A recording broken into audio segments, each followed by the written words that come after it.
What is happening, everybody? Thanks for joining the live stream.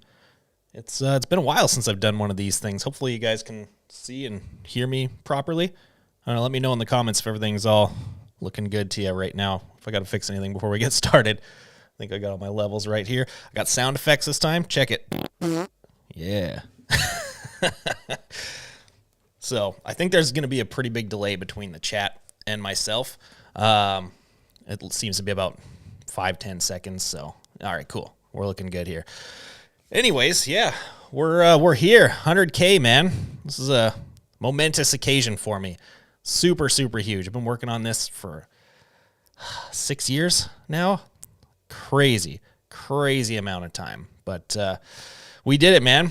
Thank you to everybody who's been a part of this whole thing. It's couldn't have got here without you guys. It's been a massive, massive help from all you guys who share the videos and like them and all that kind of shit. So I'm nothing without you guys. So thank you to all of you who are here right now. And how many are here right now? What do we got? We got 96. Shit, we're doing pretty good. This was super last minute, and I really didn't have a whole lot of time to like announce it and spread the word. But I figured, you know what? Instead of doing a video today, let's talk with you guys kind of, one-on-one. Do something a little more special because this is a special occasion. Anyways, we're going to get into doing just, the old Q&A stuff. We're going to field some screen printing questions, and maybe got some questions on the channel. Anything you want to ask me, I don't care. We're going to tackle it today. I really wish I could get this second monitor in a different spot, so I don't look like I'm staring down at the desk at you guys right now, but I think this is the best I can do. I can see a bunch of people throwing congratulations out there. Thank you to all of you. It means a lot. Fucking stoked. I can't wait to get that silver plaque thing, man. That's going to be the shit. Oh, I've been waiting for that for so long. I don't know when I'm going to get it. It's probably going to be months from now, knowing how they operate, but at least I know it's coming now, so that's really cool. Anyways, so it looks like there's already some questions jumping in here, which is great. So let's just start fielding some of these bad boys right now. We'll get right into it. First one right here. Let's pull you up on the screen. This is new software again to me right now, so hopefully I don't fuck this up too bad, but I think I kind of got it figured out. So anyways, let's, oh, nope. There we go. That's the button. Cool. What town am I in? I am in Winnipeg, Manitoba, Canada. For some reason, everybody thinks I'm in Toronto. I guess most people in America think Toronto is all of Canada, I guess. But no, I'm in Winnipeg. Basically, if you're in America, think of like directly north from North Dakota. That's where I'm at. Like literally like an hour across the border. So, but want to come up here and print some shirts? Anytime. I need some help. Always need some help. I got to start hiring some people soon. That's for damn sure.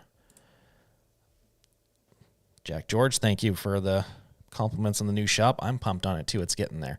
Man, these questions are coming in quick. Let's knock this one out real quick.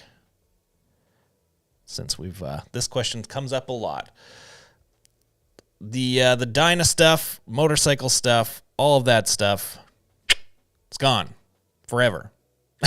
If you're anyone who's sticking around hoping that shit's coming back, sorry to burst your bubble. It ain't. My motorcycle brand's coming back, of course, and like I'll sprinkle shit in there with two wheels from time to time when I'm doing it, just as part of the vlogs or whatever, but it's definitely not the focus of what I'm doing anymore. I'm very glad that I made it not the focus of what I'm doing anymore, because that was going nowhere. Yeah, we'll do a little bit from time to time. Definitely gonna do some pit bike stuff when my pit bike track is built here, but Dynas, no, I'm over Harleys, that's for sure. That Dyna was enough for me to say I don't want another one. That's for sure. All right, I think I'm getting the hang of this whole software now.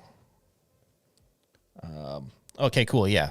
Frank Maddox, I just saw you brought this up here.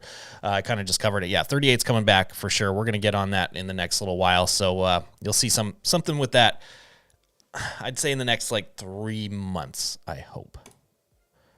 Hopefully. I don't know. I'm running a little bit behind right now, so it's everything's kind of up in the air right now. Lots of congratulations in here. Thank you. That is awesome. Here is the This is an awesome one. I like this. I like this because this is a big help probably to a lot of shops. It's how I found my guy. How I found Dan. Dan, I don't know if you're watching right now. If you are, fuck you. Anyways, I found Dan with like pure luck. I just had a friend who was like, there's this dude I know. He's a designer just starting out. His stuff's pretty decent. You should check him out. So I did, and we did a couple small projects together, and they went well.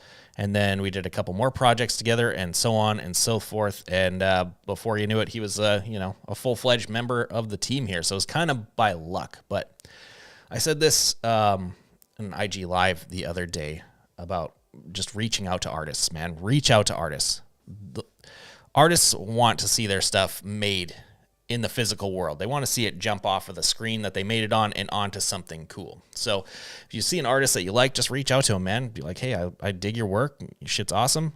Is there any way we could work together? Maybe commission me a piece, maybe do a piece for a client, something like that. Whatever. Most of them are pretty easy to deal with. So all you got to do is just reach out, man, and build relationships. And eventually you'll be able to find one that you like, that you click with, and maybe make them a part of your deal. So, oh man, I said this on the last stream. I really wish I had like an assistant for this because there's so many damn questions coming in that I feel like I'm going to miss a lot of shit. Where are we at now? We got 127 people. Damn it. I'm just failing miserably right now. More congratulations. Thank you.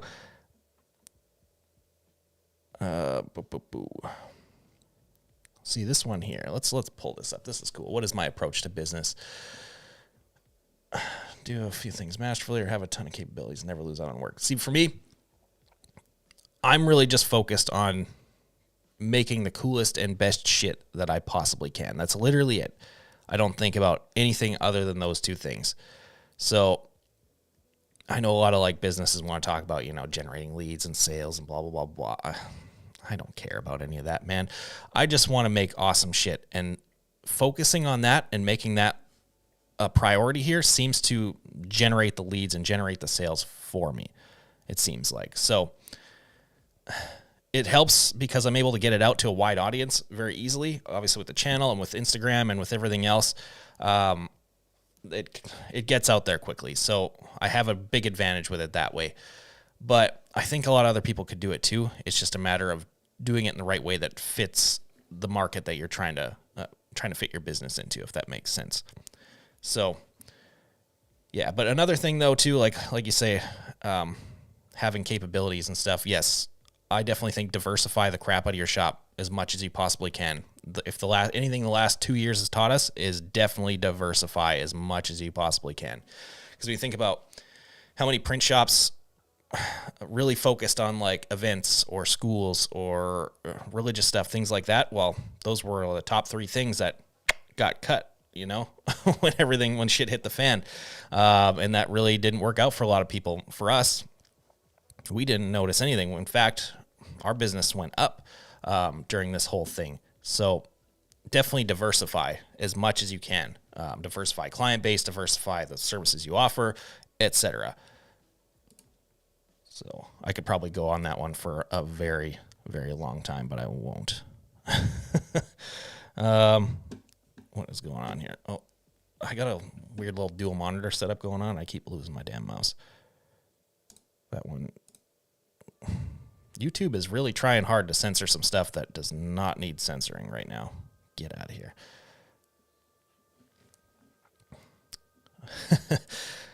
What is in my pockets? I got nothing in my pockets. No money, no nothing, because I spent it all in this damn shop. What I got one thing. I got my phone, and I got my trusty old Columbia River knife. I've had this thing for years. I carry this thing everywhere. It's awesome. I would like a new one at some point, something fancy and cool, because I do carry a knife every day, but it gets the job done.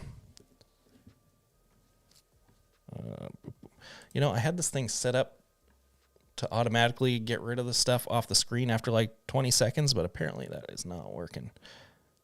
So, whatever. I'm going to get this background music up a little bit more just to fill the gaps here. There we go. My rep and M&R background, it should be green. I didn't want to blend in. I did that by accident on IG Live the other day. I had like a green background and like a green hat and green everything else, and it was a very, very poor decision. I just kind of blended in.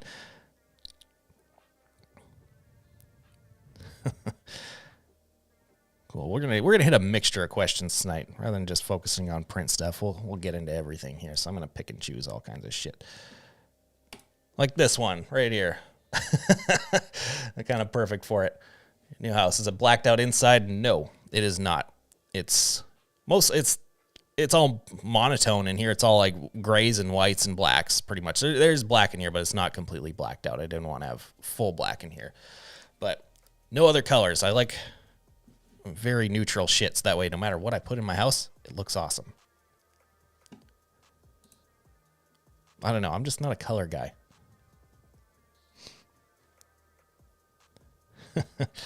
How much fun? Well, I'll tell you how much fun it is when they all start running. Right now, not much fun. It's been more of a headache than anything. I mean, it's fucking awesome to have the opportunities that I have right now. That's for sure. But right now, nothing runs. There's a ton of crap in my way I got to deal with for, getting it out of the way for contractors and move it 10,000 times and stuff. But we're getting close. We're almost there. We're almost running here. I'd say in the next, I don't want to say actually, because then it probably won't happen, but I'm hoping in the next like 2 to 3 weeks, we should be up and rolling in here. So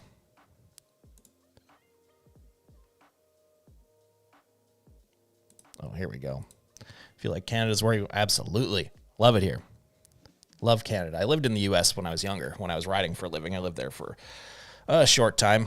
Wasn't too bad, but Canada, it's where it's at for me. Here we go. Yes, DTG, DTF transfers, of course. That is going to happen. I kind of covered that in the video. I said we'd be doing that, but yeah, we're gonna go all in on that kind of stuff and see what we can do. I want to push all the equipment that I have to its limits and see what's possible here. So it's gonna be awesome to kind of switch it up. It's gonna be awesome, and it's gonna be kind of shitty for a while too, because I have to learn everything from scratch. It's basically like a whole new shop, all new equipment. It's almost going to be like learning how to print all over again. So it's probably going to be a rough ride for a little while, but it'll be awesome once it's over. Man, I'm so far behind on the comments and stuff. I think I need to just like haul ass down to the bottom of the list and start over. I'm seeing stuff here from way back in like the first one that I answered. All right. Well, here we go. Yeah, pull that up on the screen. Is my only job screen printing? No. Yes, no, kind of. It is, but this YouTube is also my job, so I guess I can't leave that out. But yeah, the YouTube is about my main job, so I guess it's kind of all one thing. So yes, I don't have like a normal job that I go to. I don't have a 9 to 5 or anything else. It's YouTube and my shop. That's it. It's been that way since I started 4 years ago, whatever it's been, 3 years ago. Shit's longer than that, 4 years ago. Yeah, because I worked for myself just when I had my clothing brand before I even had the print shop. So it's been a while. I'm just going to haul ass down to the bottom of the list. So sorry if you asked something that was really good and I'm just ripping past it right now. Just ask it again, because I feel like I'm so far down. I need to catch back up with what you guys are saying. I already hit that one about the 38 merch. Yes, we're doing that again.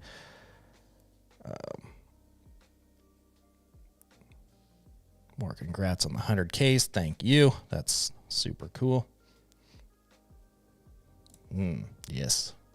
How long before there's a pit bike track in the backyard? Well, I got a lot of other stuff to spend money on first. I got to, put more money in the house, put more money in the shop, and finish up a few things. But yeah, I'm hoping that's going to happen this summer for the most part. At least probably not to like the full extent, because I really want to make something just ridiculous. But I'll have at least the bare bones layout of it for now, and maybe some of the jumps and stuff for the most part. So we'll get there little by little. I got a lot more priorities I got to deal with first, though. But as soon as the snow melts, I'm going to start hacking through that bush and, you know, cutting the layout of the track at least so I have something to ride, because I haven't even ridden that pit bike yet. I've ridden it once. And I need to get that out of the way. Ooh, yeah. Love these questions. It's so weird. I'd rather talk about metal than anything else. It seems like my top five right now is shit. It's tough. Well, it's been the most for the most part it's been the same, like top 3 anyways. It's like been my focus for a long time, but definitely the Black Dahlia Murders, top of the list for me by far. Silosis is up there. I love that fucking band big time. Lamb of God, of course. Shadow of Intent has snuck in there in the past year. I've become obsessed with that band. I have a full-blown man crush on that band. It's ridiculous. Absolutely ridiculous. And, you know, I grew up a thrash kid my whole life. That was the music I was around forever, so I can't leave out, like, I can't just pick 5. I got to say, like, just thrash metal as a whole, like, especially the top 4, like Slayer, you know, Megadeth, Anthrax, Metallica, all that stuff. I grew up on that shit and listened to it forever, so, yeah. And as a special mention, of course, Pantera forever. I've got a fucking dime bag tattoo and dime bag guitars and all that stuff. So, shit, we might need to make this a top 10.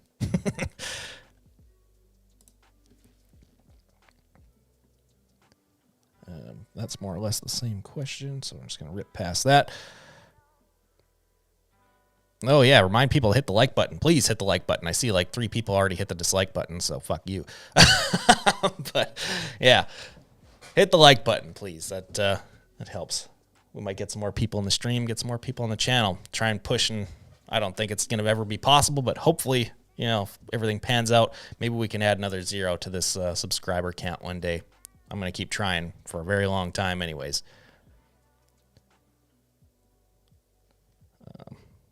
See, this is one I get asked a lot, and there's really no answer for it. Getting design ideas, man, it's tough. It's something that, like, it just comes to you, or it doesn't. Really, there's really no way to go about that. There's so many different ways that it can happen. All the influences in your life, the music you listen to, the stuff that you know, subject yourself to on social media. There's so many different influences to it that it's hard to pinpoint how it happens. So I just kind of like think of random weird ideas out of nowhere, and I text Dan and be like, hey, here's a thing. We should probably try this out. And then, yeah, we just bounce back and forth off each other, and it turns into something real. We just did that the other day. We were talking about doing new digital products, like, you know, logo packs and fonts and other things of that nature for the website. And dude, it was weird. Like, just out of nowhere, I just rattled off like 6-7 ideas, and then we turned it into like a whole thing. So it does help to have someone else to bounce ideas off of. That's one thing I can say, especially someone with, you know, good art skills, or at least a mind for art. I don't have good art skills by any means. I'm very mediocre on my best day, but I definitely have an eye for it. That's for sure. So someone just who has a mind or an eye for art is all you need. Boom. Yes, absolutely. We'll be hiring very soon. Basically, as soon as the shop's running, I want to start filling positions here, because I can't do all this shit by myself anymore. We're going to need definitely one person to start right away to do just general labor, you know, reclaim screens and help with just day-to-day shit. As far as a press operator and a printer, that one's going to be a tough job to fill, because you got me to deal with and impress. So that's going to be a hard one. And I think I would rather have someone with 0 skills come in here and I teach them to do it the way that I want my shop ran, rather than someone coming in here with skills and whatever. We're going to butt heads on how we do things. I don't want that. So I think it'd be a lot easier for me to just start fresh with someone who really wants to learn. But that being said, whoever that is, they're going to have to earn it first. That's for sure. It ain't going to come easy.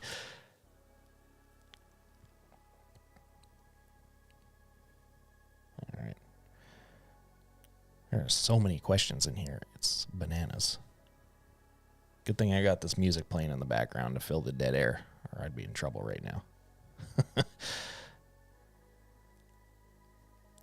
Oh, a tech one. Cool. Is my mic directly in my computer? No. It goes into, I have a whole, what the hell is this thing called again? The Rodecaster Pro.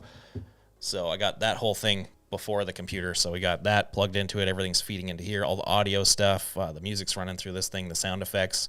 All that stuff. Anyone, which button is it? Did anyone use? I'm going to play one sound for you, and the metalheads will probably know it. No one else will. If you know that sound, let me know in the chat. Fuck, I love that show. It was so good. Oh, I'm just getting flashbacks right now. This song in the background. Getting editing flashbacks.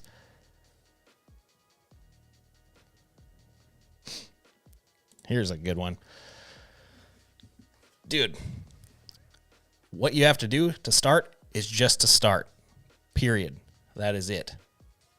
So there's really no rhyme or reason to it. You just have to get going. That's it.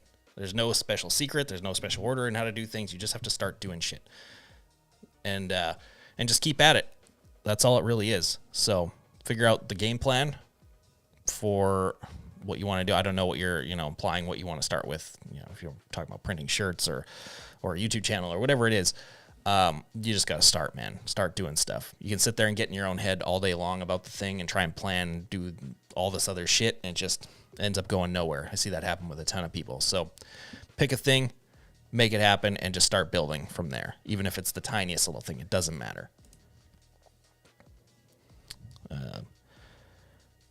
Sorry, George, not a Slipknot fan.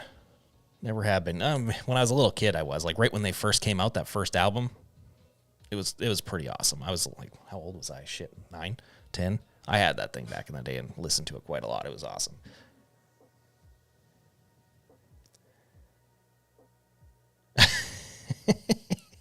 That's a good one. See people talking mad trash concerning you. Yeah, I see a lot of that too. It's hilarious to me. A lot of people show me that shit, show me screenshots or whatever else, and dude, it's comedy to me. That's all it is. It's hilarious. I love it, honestly. They can keep doing it all they want because all it does is help me in the end. They're just basically cheerleading for me without even realizing it. It's fantastic. So that's but yeah, thanks for standing up when I'm not around. I like it. That's awesome seeing that, because I know everyone who follows me on Instagram knows that I'm not afraid to talk shit right back. I share those things on Instagram all the time. People love seeing that shit on Instagram. It's hilarious. Shane Whitecloud, you made it. You made it. You're here.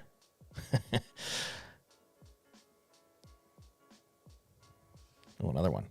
Boom. What do you think of Polyphia? They grew on me, man. They grew on me big time. I don't know. I hated it at first, like so bad. I felt like I hated it from my soul.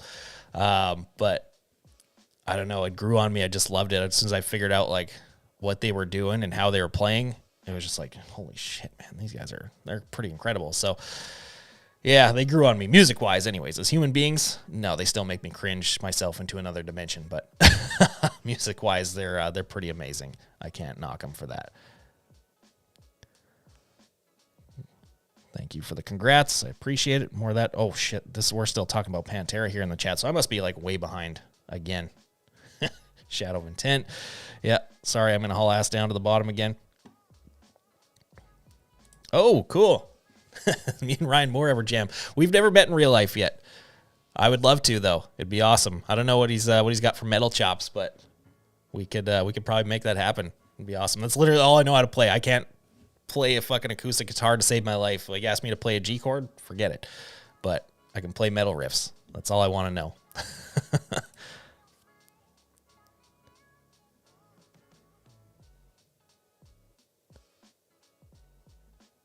All right, here we gotta keep hauling ass down to the bottom. A whole bunch just came in right as I answered that. You guys are going bananas with these questions and comments. I like it. Oh, we got a fellow YouTuber in the chat. Rich from Hustle Ninjas. Thank you, sir. I appreciate it. If you guys haven't checked out his channel, you should probably do that.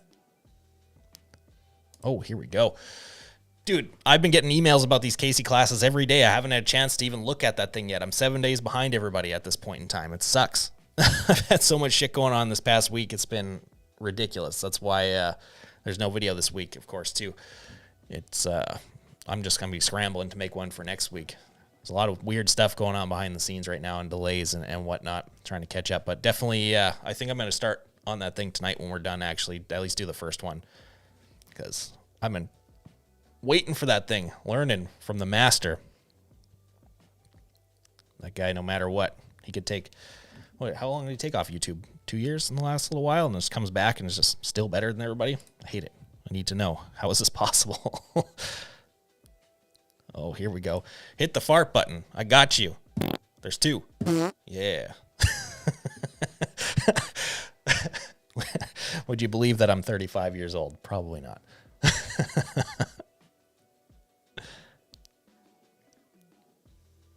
All right, we gotta make our way back down here to the bottom. This is crazy.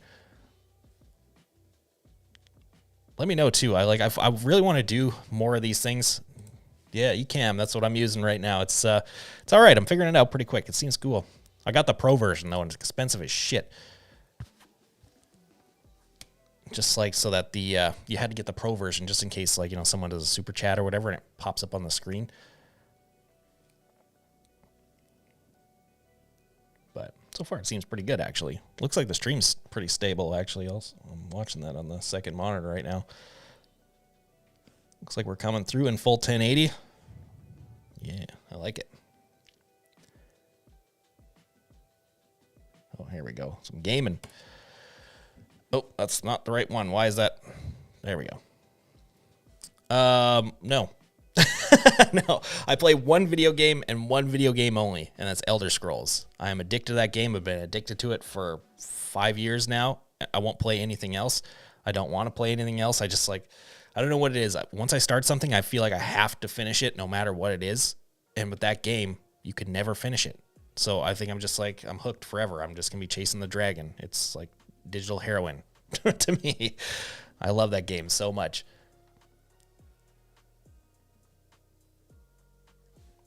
How do I get rid of that? There we go.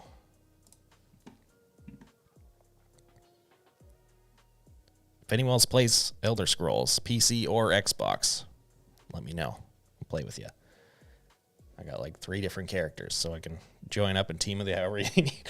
Oh, God, I better not start talking about this. I'll just lose all my coolness credibility in a heartbeat. Got other Canadians in the mix. Ontario, what up? Like it?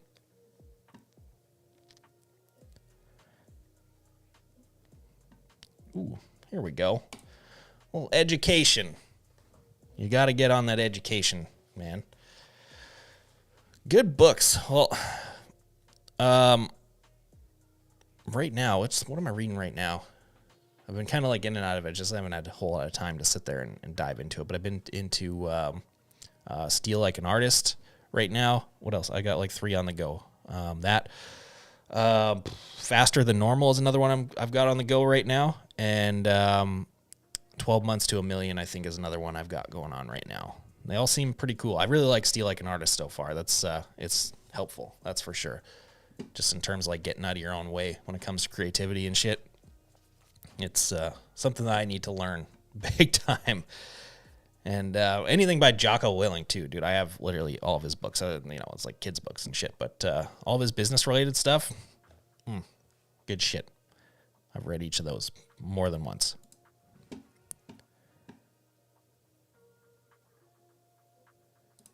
There we go. What movie can I play and repeat? That's a few. I don't know. There's a lot of those, man. I'd say, what we got? Probably Anchorman is one of them. And even Anchorman 2. I like that one. A lot of people didn't like the second one. I like it almost better. Because there's just such ridiculous, hilarious lines in that movie. And The Devil's Rejects. That's my favorite movie of all time. That movie's incredible.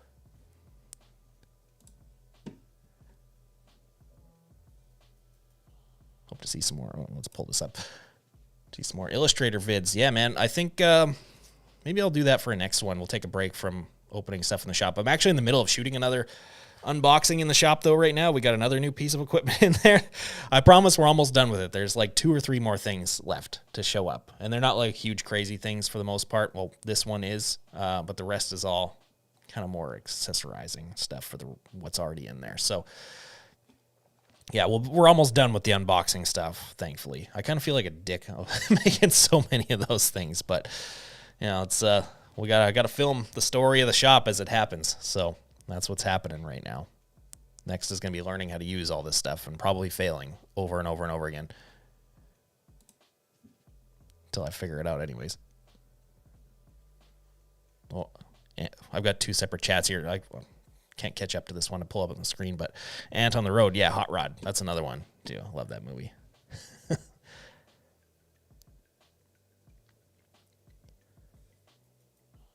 Dude, I don't know how long after that movie came out. Years probably. I was quoting that movie for so long, especially when I was still riding. Here's one. Am I subbing out work? No. This shop has never subbed out work and will never sub out work. Period. Ever, ever, ever. I don't want, I don't know. I know that's like, it's a very common thing in this industry, and I don't really have a problem with it. I just have a problem with it for me, personally, in my own shop. People come to us expecting us to make their stuff, or, you know, they come to us for a reason because, you know, we're doing things a certain way or whatever they like about us. They're expecting us to make their shit. So I would never betray that trust of sending it to another shop and getting them to do it. Plus, I really don't trust anybody. I don't trust anyone to produce the quality that I'm used to doing on my own. So right now, the shop's been shut down for probably 3 months, something like that. And even before that, I was turning away work left, right, and center probably for 2 or 3 months, just knowing that this move was going to come up. It's been a while. I can say that. Thankfully, we've got really good clients who are really patient, and other people that are trying to get in here that are, you know, they really want to work with us just because of what we do, and they're willing to wait for it. So I'm really fucking grateful for that, because I don't think a lot of other shops could survive, you know, 3 months off. That's for sure. We're almost out of that, though.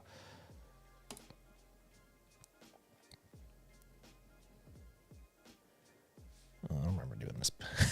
Every time I like hear a beat in the background, I get little editing flashbacks. This is all stuff from my videos playing in the background.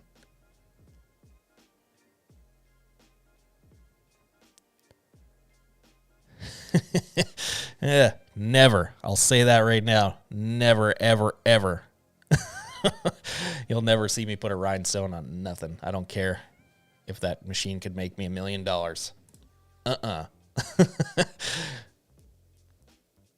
There's one though. Laser, dude, I want a laser here so bad. That's basically like, that is the last piece to this puzzle, is getting a laser in here. If we get a laser, then the combination of all the machines that I have, we can make literally fucking anything we want. So a laser I would love to get in here at some point this year. That's for sure. So we'll see about that. I've talked with a few places about it. Some interested, some not so much. So we'll see, but I definitely want one. And I don't want to get, you know, just some cheap desktop fucking thing. I want a legit setup.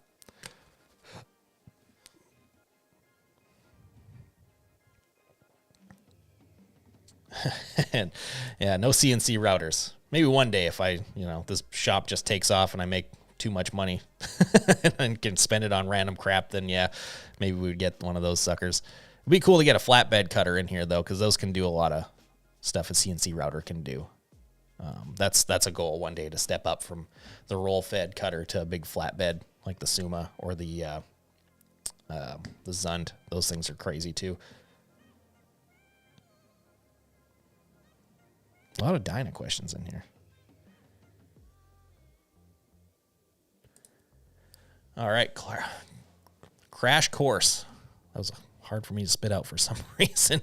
Yeah, dude, I want to do a beginner's course so bad.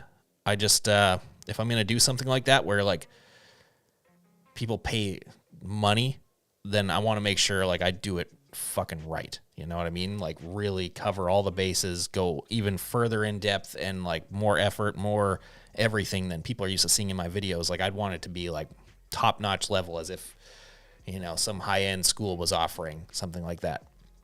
That's something that's been on my mind for quite a while. But I'm also going to do some other stuff that's obviously doesn't cost money because I don't want to paywall the stuff that I do know. So I want to do another version that's more like just kind of more to the point, like the Ryonet series was, and just put that out on YouTube for everybody. And then do like a more advanced one for everybody else. So we'll see. That's a plan. I got a lot of stuff on my plate, so maybe we'll make that happen. There we go. Yeah. You know what's up. That's the laser. If we get the laser in the mix, then yeah, we can do that kind of shit. We can do some really cool stuff with that. That's why I want it so bad.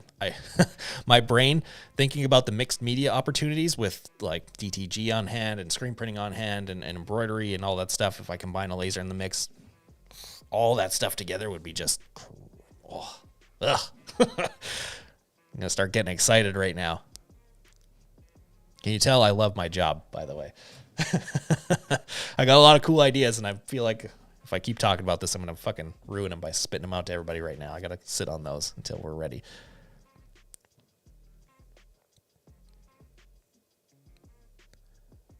Yeah, I just want to get a lot of shops need this place. I think they serve Americans as well too. This place is based in Canada, but I've heard of US based shops using them as well. It's a place called, what the hell is it called? Kiki Creations. They don't actually make them. They're just a middleman. It goes overseas and gets done, but super quality stuff and cheap as hell. You get them quick. You can get low ass quantities from them too, which is hectic because a lot of places won't. Like this place will make you like, I think like down to batches of 50 or something like that, which is almost unheard of when it comes to hem tags. So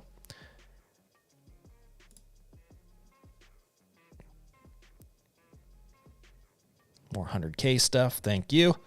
Appreciate it. Oh, Rich getting all kinds of love in the chat. I like it. We need to collab one of these days, I think. See, why is that message held for review? Come on, YouTube. Other Rich is literally saying nice hat. And that's somehow offensive to someone and I have to approve it. Get out of here. Merch dads. Thoughts on pad printing. I almost got into it a while back.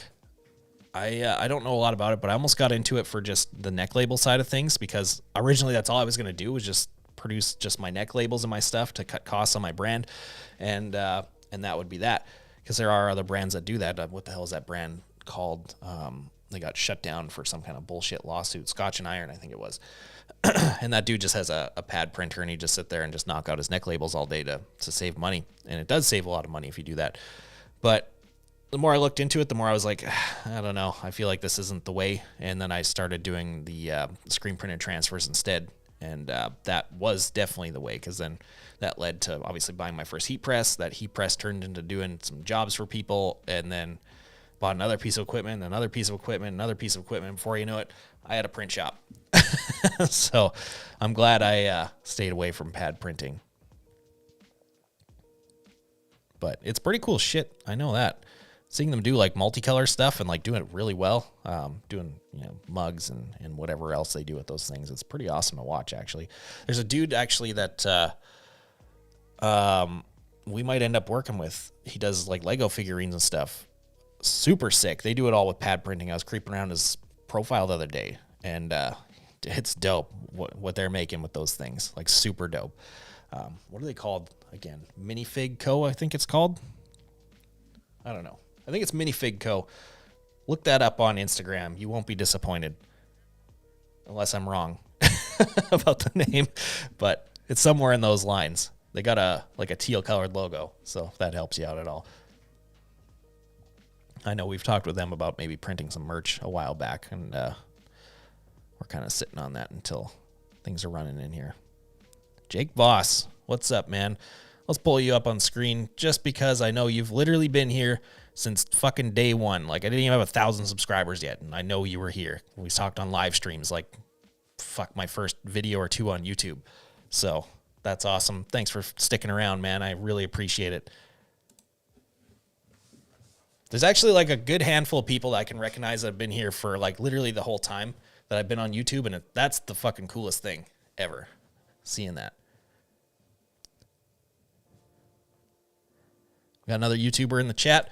We got Rye Beats, another screen printer.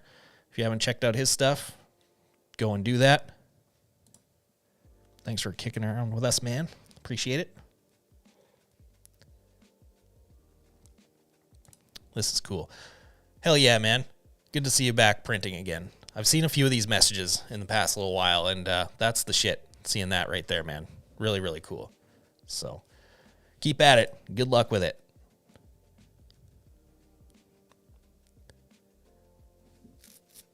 All right, we got to haul ass back down to the bottom of the list here. There's so many. There's like 2 separate chats. I can see the YouTube one and then this one for this app, and it's a little bit behind right now. But keep dumping in those questions. We'll be knocking them out. Got more of that, more congrats. Thank you. Really cool to see stuff like this. That's the shit to me right there.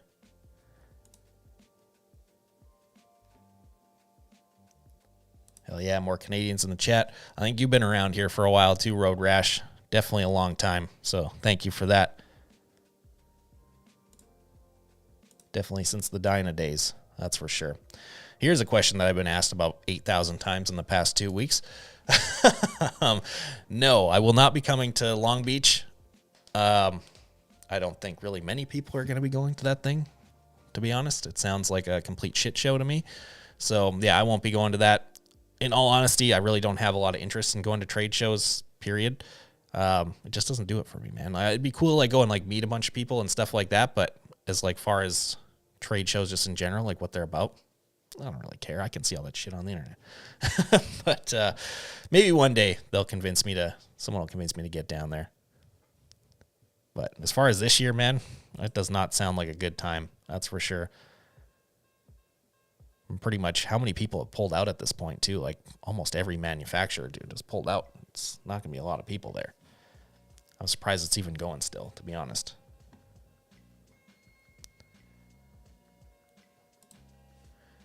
Hell yeah, man. Thank you. All the way from Australia. What is next for the channel? Well, obviously we're going to finish up the shop. There's a lot to do with that. So there's going to be quite a few more videos. Obviously, we're going to unbox more equipment and get it all set up. Then we're going to be learning how to use all the equipment. I don't know how long that's going to take. That's going to be pretty difficult at times, I'm sure. And obviously get back into starting orders and everything else, getting the business running again, and a few other things. But one thing I really want to do this year, I'm hoping I can do it, is get the channel a lot more consistent, like it's been for the last couple of months, which has been awesome. awesome. I went for like 2.5 months without missing a video weekly. It was incredible. So I'd like to continue that. Hopefully make a video weekly very consistently and build the channel up more, maybe even get up to the point of doing 2 a week. But I definitely need to add more people to the mix to be able to make that happen. I need to get someone to help me with filming and editing maybe and whatever else. But if we can get to that point, then I've got a cool plan for how the videos are going to kind of restructure and turn into. So I probably won't let out too much about that just yet, because I feel like it's a good enough idea that I should probably keep it in my head until it's time. But if everything works out the way that I see it in my head, and we do get to that point where we can start doing that many videos, then you're going to see some shit. That's for sure.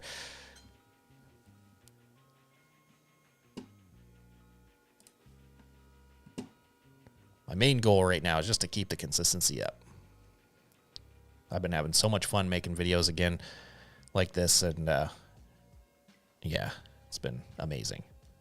And obviously everyone else has been stoked on it too, so. Oh, we got a super chat. Hell yeah. Mikey Designs. Why didn't it pop up on the damn screen?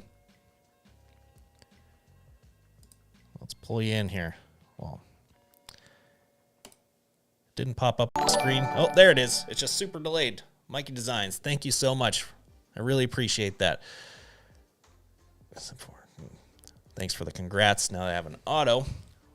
Are there plans in the works to get a crew for production side? Yes. Yes, definitely. A press operator is going to be a must this year. I'm going to have to learn how to let that go a little bit. That's going to be the hardest part about getting a press operator, I think. Because I feel like the day-to-day printing stuff, I probably should hand that over to somebody else just so that I can focus more on big picture stuff and focus more on content creation and marketing and things like that, because that's obviously what's building the business up to the level that it is. So eventually I'm going to hand that off. We'll start with just a general laborer first, because I feel like that alone is going to help me a ton. And the auto itself is going to help me a ton. I've never printed with an auto before. So I'm used to busting my balls for 12 hours a day to print fucking, 200-300 shirts. Whereas now with that machine, I can do that in 45 minutes. So it's going to be there's going to be a lot of big changes around here. That's for sure. But hopefully in the next couple of months, I would love to hand over the production side, at least the day-to-day side, to a press operator. And then that would free me up to obviously make a lot more content for YouTube and everything else. So we'll see. We're going to be filming all that stuff though. I want to get more heavy in the vlog side of things and just documenting more of what's going on with the shop. So anything that's going to be a big change or something like worth people knowing about, it's going to be in the videos. So you guys will see it eventually. And one thing too, I've already got a release form sitting on my computer right now for when people come in for interviews. I'm filming all that shit. So you guys will get to see probably some funny stuff of me just torturing these people. Because I'm not going to be nice about it. I'm going to mess with them big time.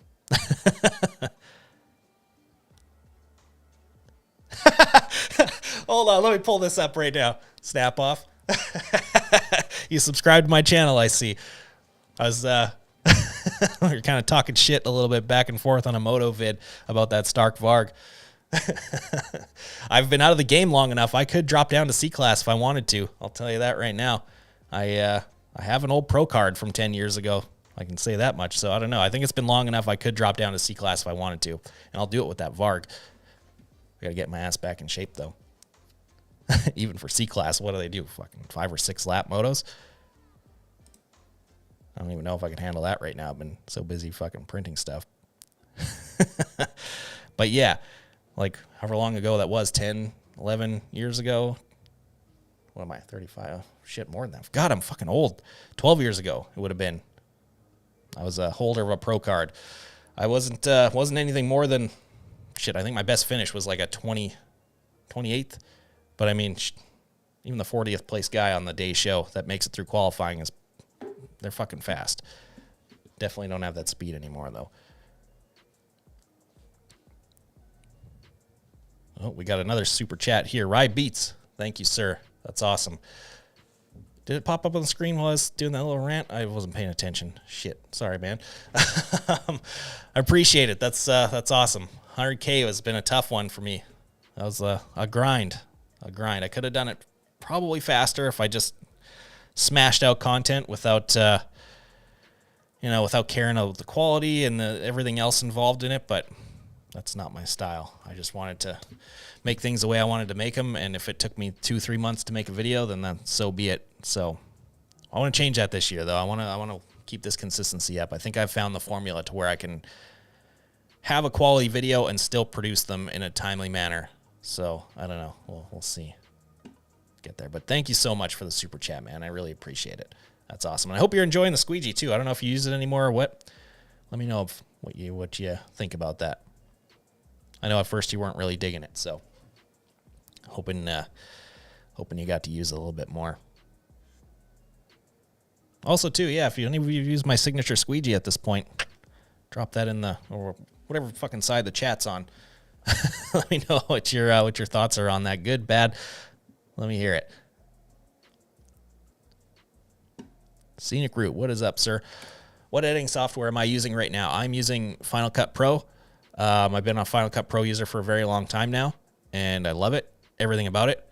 So, yeah, definitely if you're a Mac guy, because it's a Mac only platform, so you're kind of screwed unless you're on a Mac. But dude, it's awesome. I love it so much. I've tried everything else. I've tried Adobe, hated it.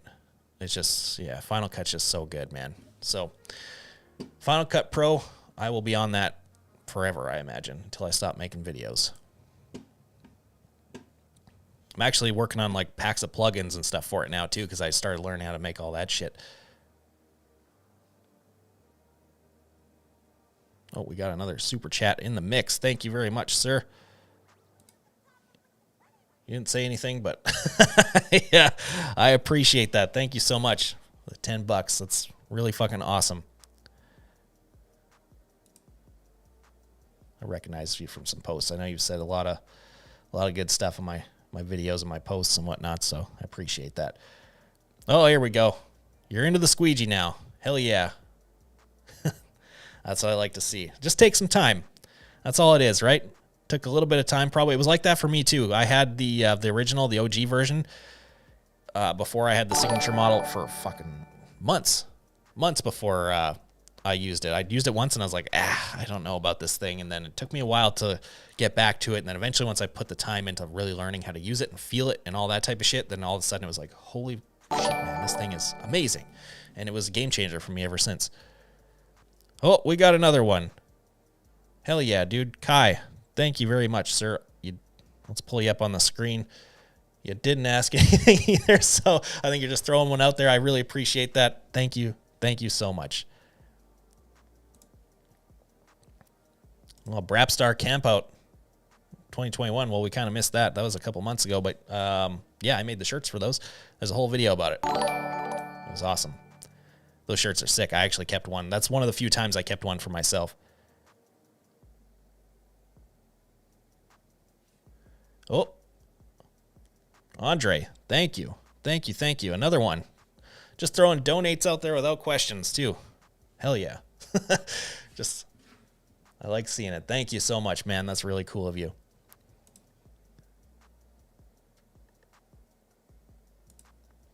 What is up, man? Found me on the Winnipeg subreddit. Shit, I'm on there? I've never even gone on Reddit before, so I don't know. I don't even understand how Reddit works, to be honest with you. I'm that old. But I'm on that, apparently, so that's cool. Thanks a lot for sticking around, man. It's really cool. I actually saw like one thing from Reddit a long time ago. One of my my Dyna Crash videos went on there and went kind of, not big, but there was a lot of comments on there, and it was hilarious reading those things because people were like super stoked on that crash, like in a good way, which is, not very common. Usually when you crash a Harley, it's always like those old school assholes coming in there just like all pissed off about it, like, oh, he scratched his bike. But those guys they were digging it. They were mostly like talking about how I was laughing before the crash was even over. I was just giggling my ass off as I'm sliding down the pavement.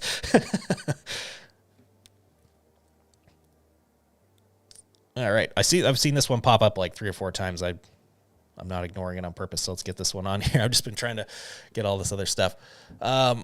Shop is doing 800 to 900K a year to survive. To survive? That's a lot of sales, man. To survive. Sounds like sounds like you got a lot of stuff there eating up those funds to me. That's what I'm hearing right now. Because that's a lot of sales. A lot of sales. There's somewhere around there where that money sounds like it's kind of going out the door, where you can maybe trim some fat here and there and work on that a little more. But that being said, because you're talking about moving home and doing the shop there, my shop is at home. I have no issues with that. My customers have no issues with that because we don't really do anything but online orders anyways. So yeah, if you can. Oh, JohnBoy84, thank you so much, dude.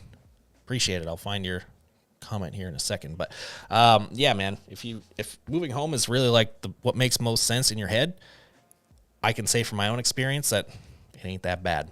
I like it because I own my property, so I can do whatever the fuck I want here. And that's the biggest plus of that whole thing.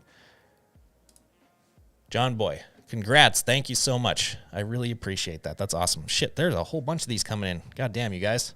This is the best. How many we got here right now? 130. We're killing it. How long have we been on for? An hour. An hour has gone by already? I feel like I've been on here for 10 minutes. I think that happened last time, too. Last time I ended up just sitting here for like 3 hours. Oh, we got another one. Scenic Route. This is crazy. Hell yeah, dude. Hey, man, that's more than enough. That's really, really cool of you to do. No one has to do any of that shit. So anyone you throw even fucking $1, that's a lot. So thank you. Yeah, yeah, man, the Illustrator tutorials are fun for me because that's something I always wanted to teach because there was something that it was missing when I was learning it. Really cool stuff like that would catch my attention, or cool techniques that I wanted to learn. There wasn't really a lot of those. So as I started learning Illustrator more, I wanted to start teaching those things to people and whatnot. So we're going to get into more of those. Oh, we got another one. Nathan Nobis. Nobis? I don't know how to say that. But thank you so much, man. Let's find your comment and pull it up here because you got a question with that by the looks of it. My phone's freaking blowing up over here beside me, too. Let's get out of here. Well, that's Rock US. I don't know who's behind that, but all right, cool. Anyways, Nathan, congratulations on 100K. Thank you very much, sir. So any tips on running a shop? The sign shop I'm working for is getting into screen printing, and they want me to run it all. Well, that's fucking awesome that, A, they have that much trust in you already, so it sounds like you're killing it over there, so hell yeah, man. Tips for running that's a really broad question, right? There's so many different ways you can run your shop in terms of obviously day-to-day operations and stuff, and of course on the press, things like that, all the SOPs and whatnot. There's so many different ways you can go about that question. That's kind of a mind boggler, to be honest. Really, it's for me, see, and I'm not an expert on this subject because I only have me and Dan. I don't really have to run a whole bunch of people and everything else. So I kind of just run my own show. He's doing design. I do all the production stuff. So that's, one that I don't really have a good answer for you on, but I mean, it's another one too that you kind of just got to figure out as you go, because that's what I'm going to be doing. It's just a matter of having the confidence to grab the reins of that motherfucker and drive it. But if you're going to be doing the printing stuff and not a management position, then the printing side of things, then that I can give you advice on, and that's just practice your ass off. If they're going to be doing, if they're getting into screen printing, they're probably getting into the manual side of things by the sounds of it. That's where you need to practice like crazy. So put a lot of time into really learning the craft of screen printing and learning the patience and the troubleshooting of it, because that's half of screen printing probably is troubleshooting, to be honest with you. So that requires a lot of patience too. That's something that I had to learn because I have none. I have the patience of a fruit fly. It took me years to develop the patience to be able to kind of get through the issues that I was having. But anyways, if you're anyone that's having issues with that kind of shit, if you want to get more specific into it and as things are happening or whatever, just shoot me a DM on Instagram. I get through a lot of those. Obviously can't get to all of them, but I get through quite a lot. So yeah, shoot me one of those and I should probably see it and I'll get back to you if you have any issues.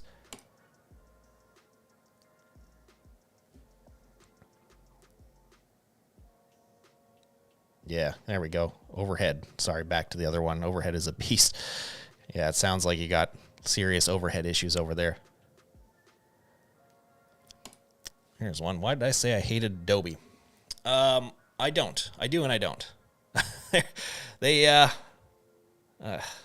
I've got a very love-hate relationship with Adobe. Obviously, they're the best in the game. Anyone can say whatever they want about that, but they are. They really are.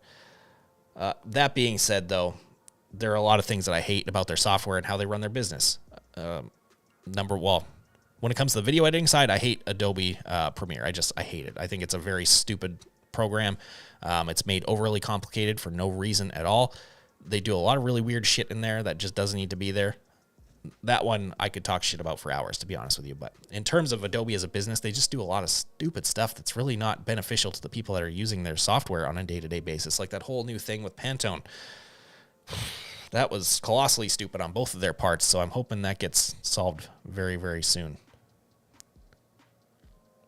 Hopefully someone from Adobe watches this. I doubt it, though, and listens.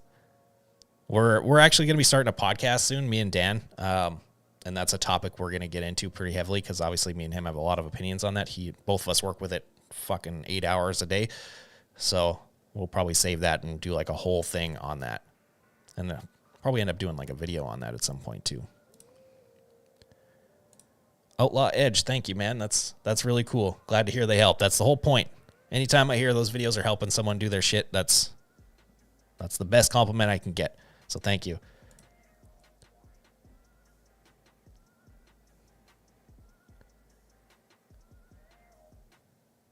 Oh, what we got here? Tyler Carey, I recognize you, man. How's it going? Oh, you got a second press. That's the shit. I actually just watched a video of yours like a couple days ago when you guys got the PRU. I actually got one sitting here in a box right now, so that's why I watched it. I'm trying to kind of get a little bit more of an idea on how that all works before I bust it open. Congrats on the new press, though. That's really cool. Sounds like you guys are expanding.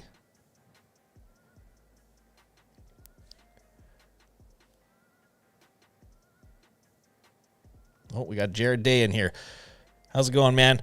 We I figured out how to use this thing. So next time we do a dual little live stream, we're not going to shit the bed next time.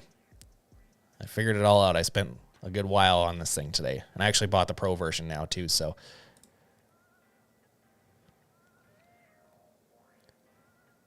what are some of my other shirt YouTubers? Some of the people that I watch, well, I loved the Print Life channel, Can's videos. His were my favorite for a long time. I watched them before I started making videos. They were great. Wish he'd come back and start making those again.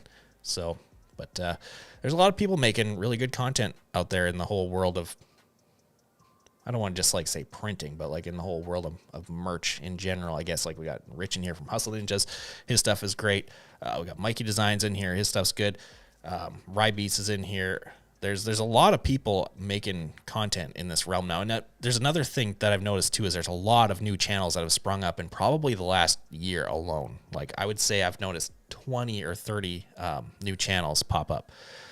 What's one of them? I forget her name. I think it's Loyal to the Press is her thing on Instagram. I don't know if that's what her channel is called as well, but yeah, there's a lot of people making content now, which is amazing to see. I hope more people stick with it and it grows more, because that's going to be great for everybody.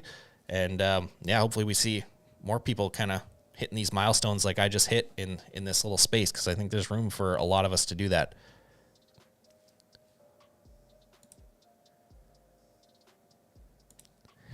Wheels.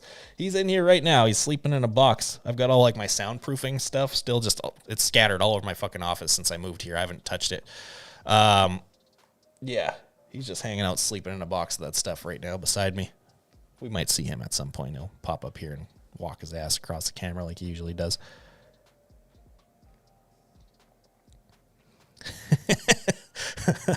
This question. It's almost an inside joke at this point. How many people ask me this question?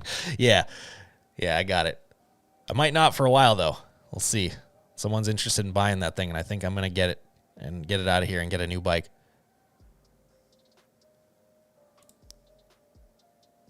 I'm kind of feeling like I want to get an FC07, honestly, to build a stunt bike out of.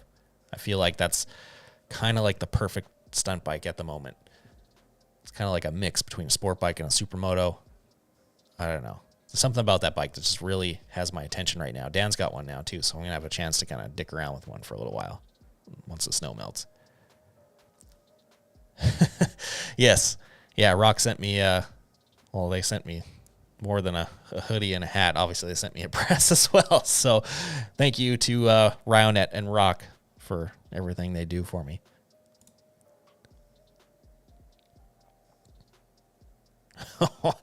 This one, dude, I couldn't pinpoint any of this for you. It changes so much. It scatters. It's just a matter of like what I have to do. I just figure out how I can cram as much crap into one day as I possibly can. But yeah, average day is like I wake up, spend way too much time on my phone in the morning, catching up on social media stuff. Cause like one thing, well, obviously a lot of you guys who are subscribers notice, like I respond to probably like 95% of the comments on my stuff, which is a lot of work in itself. As well as, Instagram, Facebook, all that type of shit. So I spend a lot of time in the morning just knocking through some of that stuff and getting through some emails and whatnot. And then, I just start hammering through work throughout the whole day, stop, just hastily eat a meal over the sink and then get back to work. And yeah, dude, my days are nonstop action going on. Promo box, $5. Hell yeah. Thank you so much. What do we got here? Where's your thing? Let's pull you up. Boom. There you are. Thank you so much. Appreciate that. I'd love to see you on my pages. What do you got on your pages? Let me know. Send me links and stuff on Instagram. Maybe we can do something. But thank you so much for the $5. That's awesome.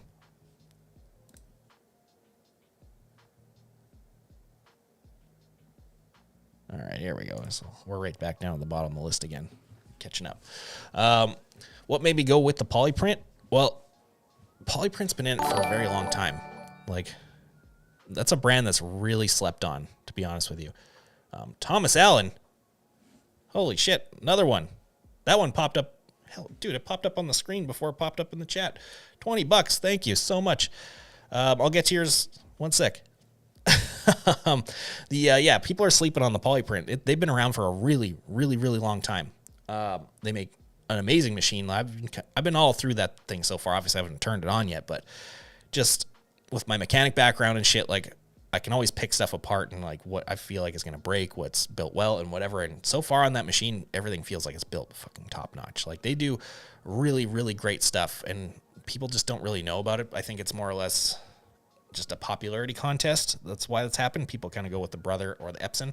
The Epson, in all honesty, is a piece of crap. The 2100, it's terrible. The new one I've heard is really good. The 30, whatever the hell it is. I've heard that thing's actually awesome. But the popular one that's been out there for years, the 2100, that thing blows. It's bad. I've seen it. I've seen prints off of it. I've heard a million horror stories about it. Yeah, so I don't know why that one's so popular, but polyprint, man, people are sleeping on it. I think they make amazing shit. I've seen a lot of their stuff, like what comes off of those things and whatnot, and it's all been really great. So we'll see, obviously, once I turn it on. Obviously, you guys know what I'm like when I'm going to shake something down. I'm going to do it, and I'm going to tell you exactly what I think about it. So we'll see. It could go either way, but so far, I'm really liking it. Thomas Allen, we got to get to you now. Let's find you. There you are. $20. Thank you so much, Thomas Allen. That's awesome. Dude, your icon is sick, too. I like that. It's a really cool design. Sorry, I'm just really looking at that thing right now. I should probably get to answer the question. Watched all your videos from the beginning of you opening your own shop.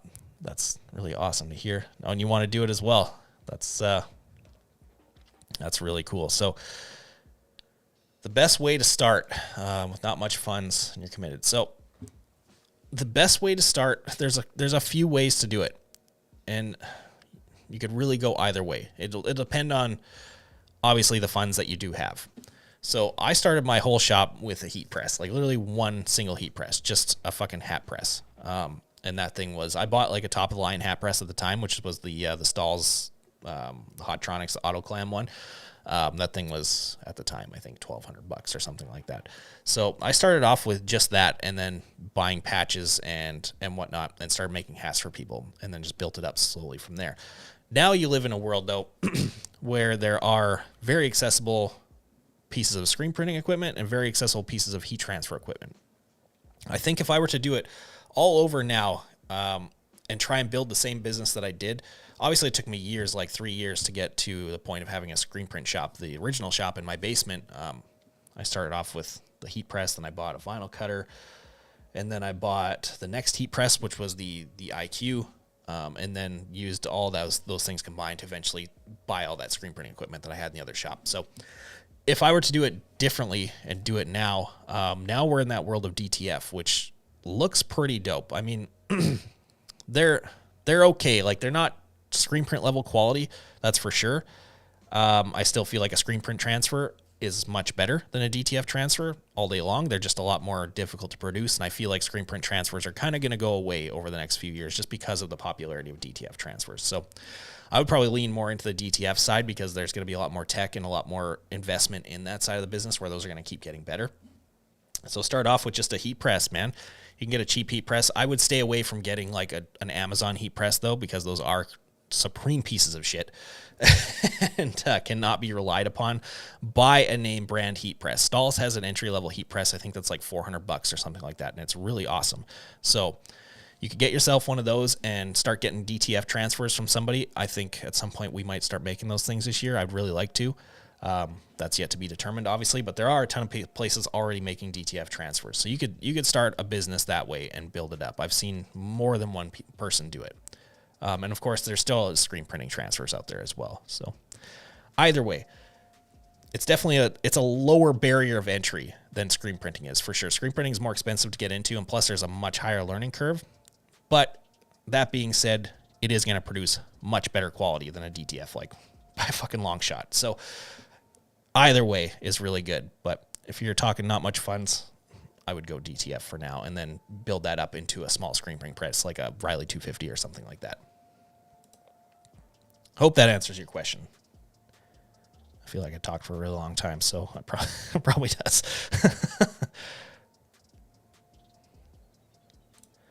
What's up, man?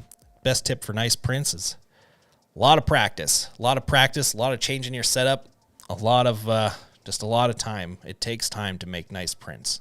It really does. Unless you have someone right beside you teaching you everything you need to know, it'll take a while. Like, I can teach you as much as I can through the videos, obviously, but there is a lot of on-press time involved no matter how much I teach you. So it just takes time.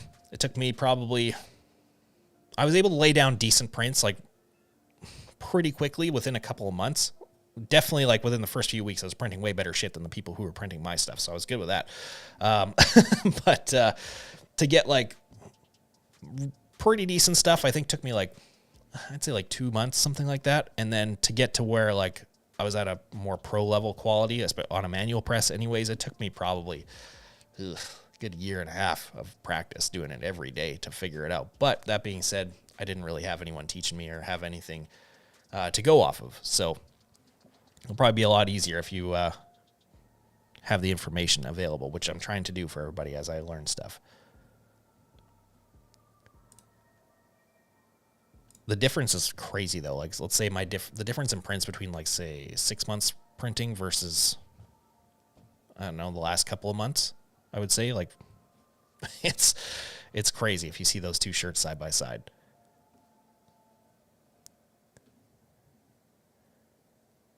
Oh, Thomas Allen, I got your question. No problem. Thank you so much for the super chat again. My phone, I need to get this thing out of here.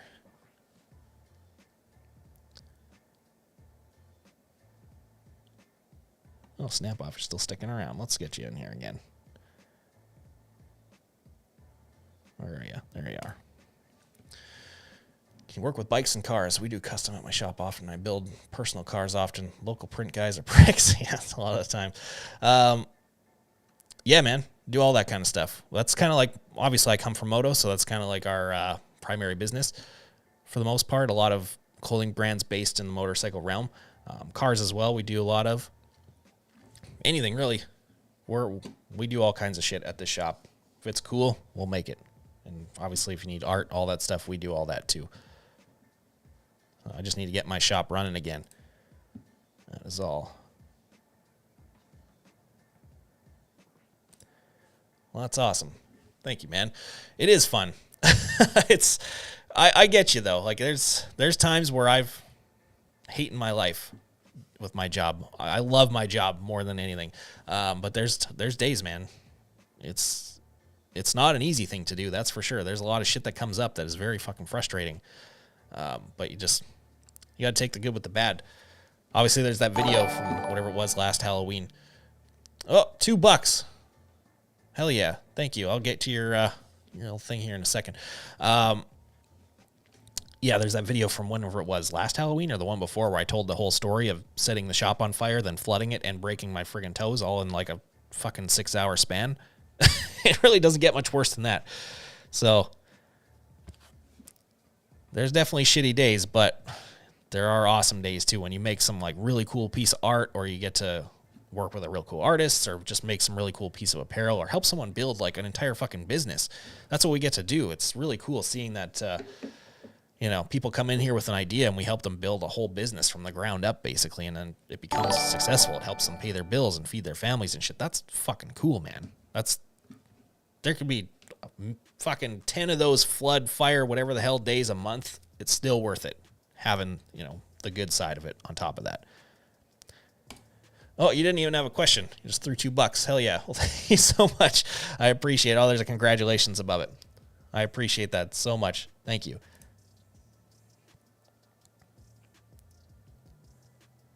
Here we go. Yeah, people have been asking about the manual side. I do not have my manual press anymore.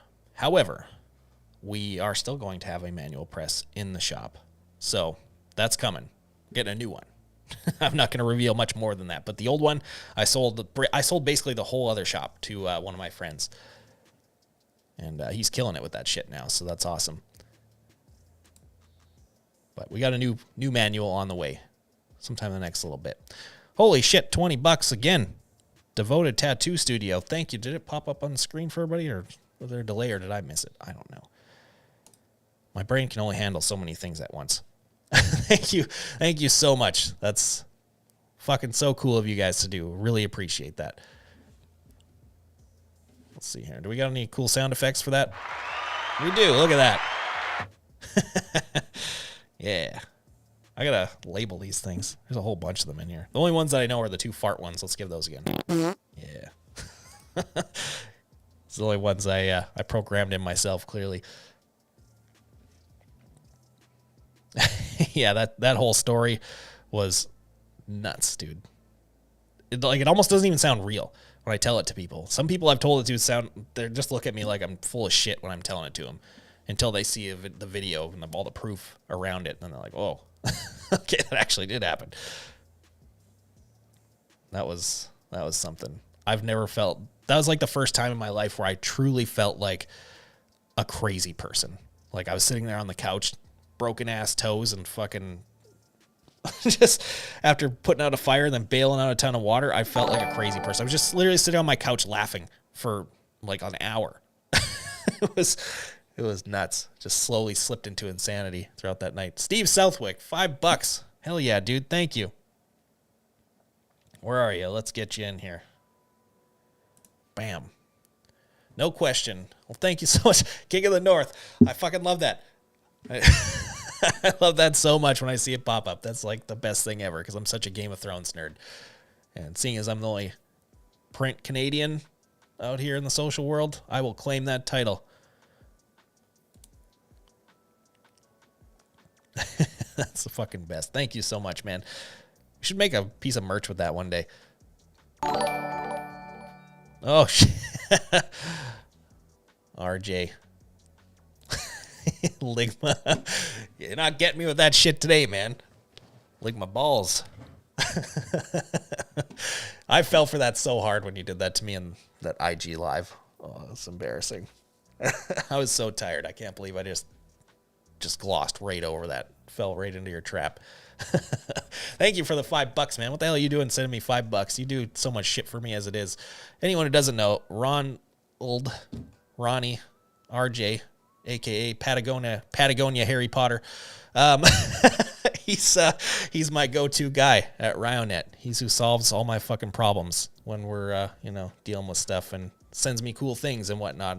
Half those videos that you guys see me unboxing cool shit, he is the guy behind sending that stuff there. So thank him for that. I definitely do. Patagonia Harry Potter. I just came up with that on the spot. I like that. That's your new name forever.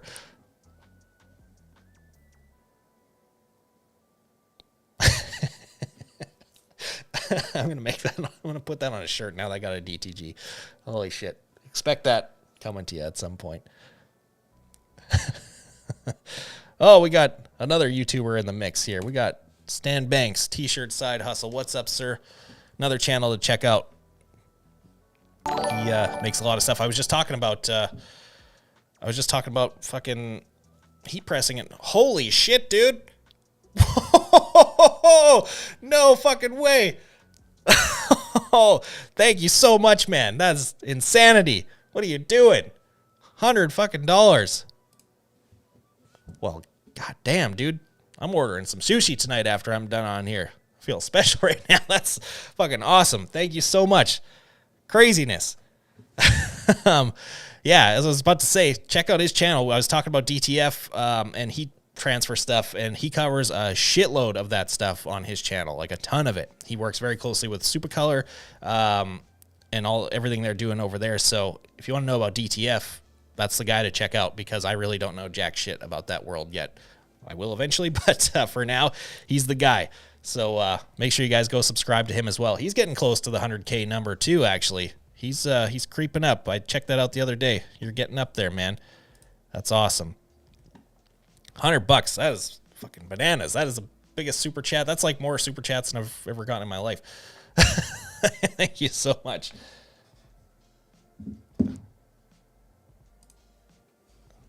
That's crazy. My phone's freaking blowing up again over here.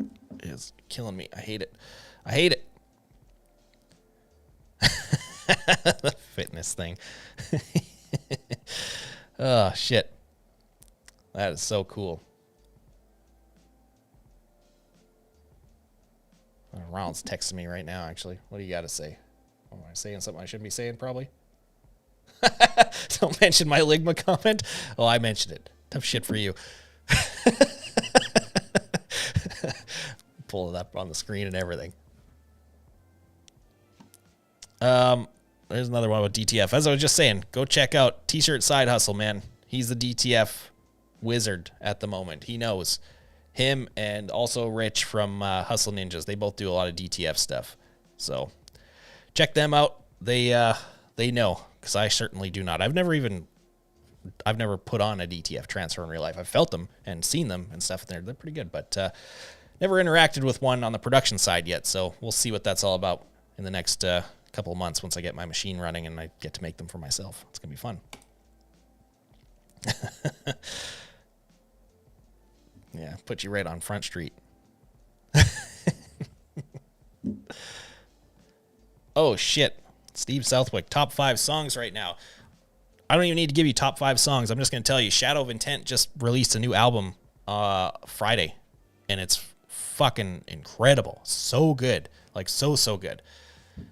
I've had that thing on repeat shit every day. I've probably listened to it like 2 or 3 times a day since it came out. Like, so crazy. It's so good. The best ones on there, though, are definitely Intensified Genocide. That song's, it's been a single out for a long time now. From Ruin We Rise has also been a single out for a while now. That song I've literally listened to, I don't even know, 1,000 times probably. Spotify, it's guaranteed going to be like my most listened to song of the year when they do that whole wrap-up shit in 2022. 100%. Yeah, it's called Elegy. Amazing. And then they have a new one that wasn't a single, was what the hell's it called? I'll pull it up here. They did a song with Chuck Billy from Testament, which was really cool because I'm an old school thrash kid. Seeing him pop up in that album was a big shocker to me, and I was really pumped. Blood in the Sands of Time, that song's sick as hell. So during my little morning fucking rower exercises, I've just been on that album nonstop. I'll probably be on it for a little while too. Oh, we got Scott from King Screen here. Hell yeah, thanks, man. I appreciate it. He's another, he's a print wizard, I'll tell you that, and a shop running wizard. That guy knows some shit on how to run a shop. That's for sure. Definitely a lot more than I do.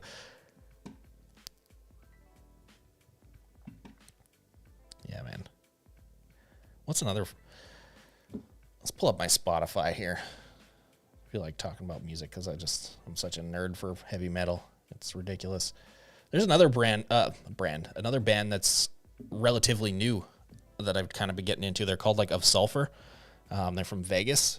They've got a couple really cool songs. They just did a song with Tim Lambesis from As I Lay Dying. That's really cool. Really deathcore type of stuff. And Bleed From Within, I heard, has a new album coming at some point this year too, and possibly Silosis. I mean, and they share a drummer as well, so I don't know how they're gonna pull that together, but hopefully that would be the shit because they're also 2 of my favorite bands.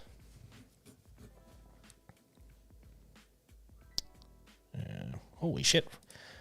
Kazakhstan in the house. What is up, man? That's a long ways away from here.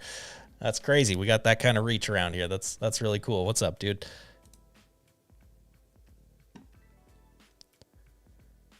Here we go.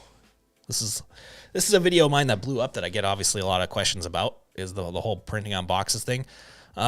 Just Google it. I found, just Google, like, wholesale boxes, shipping supply, things of that sort, and you'll find what you're looking for pretty quick. The place that I buy my boxes from is literally in the same city as me. It's like 20 minutes. So 20 minutes from my house. So I just pick up from there, and they're a wholesale supplier of shipping supplies and whatever else. And so I just grab a couple pallets of boxes from them and print them up. Now we're going to be doing our own branded boxes for everything. So at first it was just printing our merch boxes, because that's obviously all I could really fit on the manual press and do in a timely manner. Now with the auto, we can obviously print way bigger stuff. I've got the XL version of that press, so it's got like I forget how big the print stroke on that thing, but it's gigantic. It's like 40-something inches, 46 inches, I think, or even bigger, 48 maybe. It's huge. So I'll probably end up picking up one of those monster-ass pallets, and we're going to start printing our own boxes for all our print orders now. So we have that whole branded experience all the way around. It's going to be great. Pumped to do that, because it's one thing where it was killing me sending stuff out to people in like Gildan boxes and stuff. Ugh, it's just eating me alive inside. I fucking hate it. So we'll get there. Now they got that press, we're going to be able to do all that shit. I'm really excited. I got to figure out where to get a screen that big, though. None of my suppliers carry huge-ass screens. Probably going to have to get one from down south. All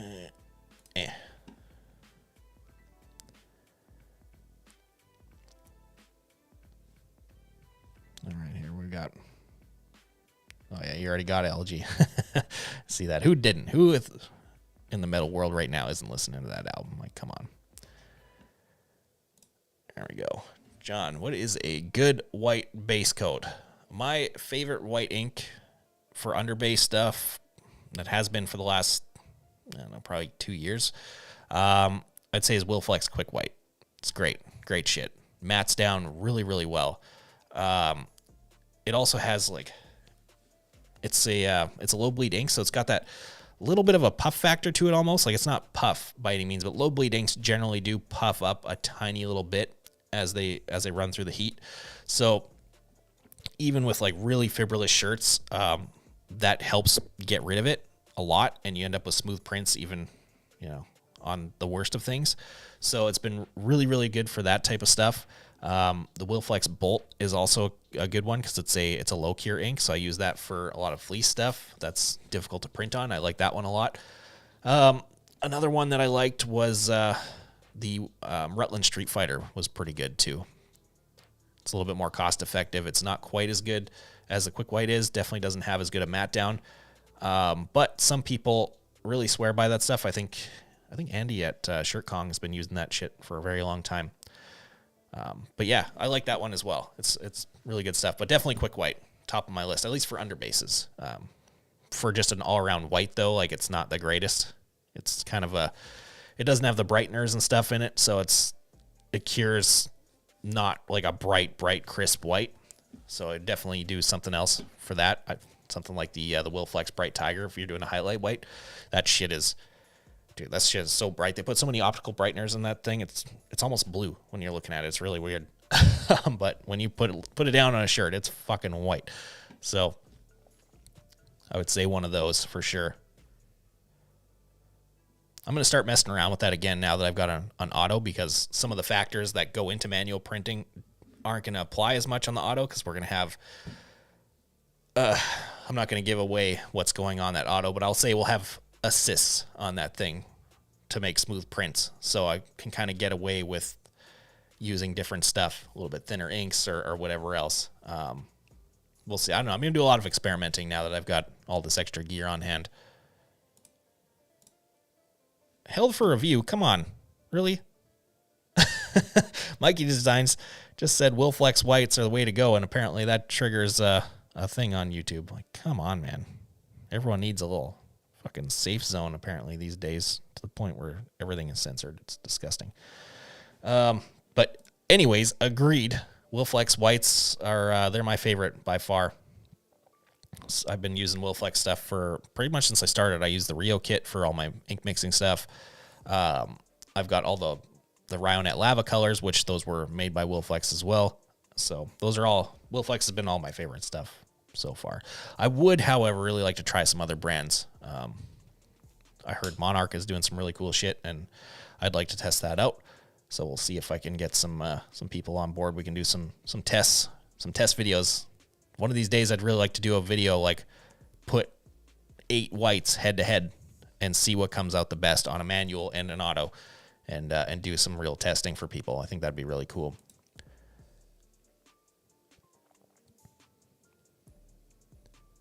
Hell yeah, that's awesome. Thank you so much. We got our better halves here in the mix, not just a bunch of greasy dudes. There's ladies here as well. Thank you so much. DTG is dope. I really like DTG. I'm definitely not one of those the elitist type of screen printers that hate on digital stuff. There's so many that do, and I think it's really stupid. I think it's a great compliment to any screen print shop, because what does every screen print shop get on a daily fucking basis? They get those emails and phone calls asking if we can print someone 3-4 shirts. Every shop gets it every day. So having one of those machines on hand, like a small scale unit, like the Polyprint, the Epson, the Brother, being able to knock those things off and sell them, accordingly, you can make money on that stuff. Like, it's great. And you have the possibility of turning those people into a bigger client. It's kind of always like the wide running joke in the screen printing industry of like, the dude that comes in like, yo, I got this brand and it's going to fucking blow up, blah, blah, blah. And like, give me 12 shirts. And everyone laughs at that shit. I fucking don't. I do not, because so many start that way that came in for those 12 shirts and did actually fucking blow up. There's a lot of them. So you never know who you're talking to when you got someone coming in like that. So I definitely don't clown on those people. I think having a digital on hand, so if someone wanted to say start a clothing, let's say they just had a design, let's say it just doesn't tickle your fancy at all, whatever. That's just your fucking opinion. Some guy could come in, or girl, whatever, and give you a design and say, make me 3 of these. This is the start of my clothing brand. You don't know if that design just hits with the right crowd and they sell all of a sudden, 10, 15, 20, 100, and so on and so forth of those things, right? So having a DTG on hand is going to be great for that type of stuff. Not having to turn work away and having the possibility of like a 3-shirt client turn into a 3,000 shirt client is going to be awesome, in my opinion. And it's cool for, sampling and shit. Also, a lot of clients ask for samples. We can't do it on a screen printing machine. Obviously we could, but it would cost a ton of money and just, it's not worth the time and effort. You can at least throw them a sample off the DTG just to see what that design is going to look like on a physical shirt. It's obviously not going to be the same as the screen printed version, but at least you've got something.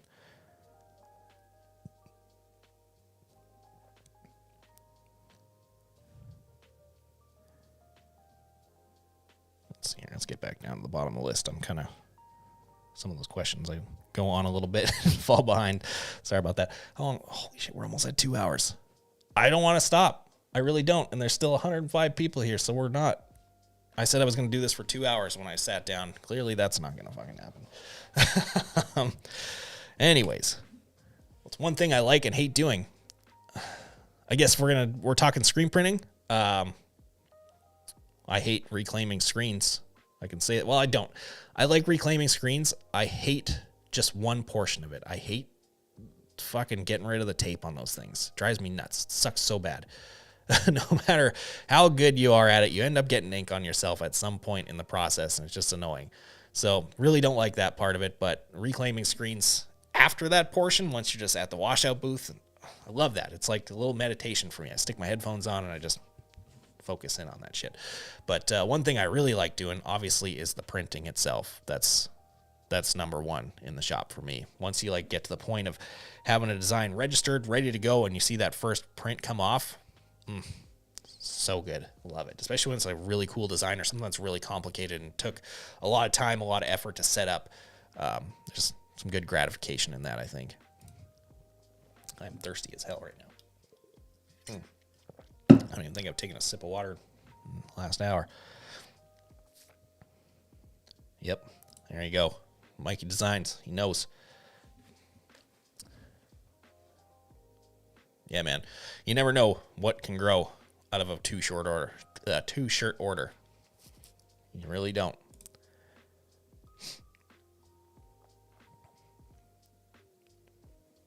That's another thing too, that now you can advertise a no minimum thing having a DTG. So that alone will just kind of catch people's attention. Say if they're people who are kind of familiar with looking around with getting shirts made and whatever, they're obviously have hit that roadblock before of like a minimum of X number of shirts.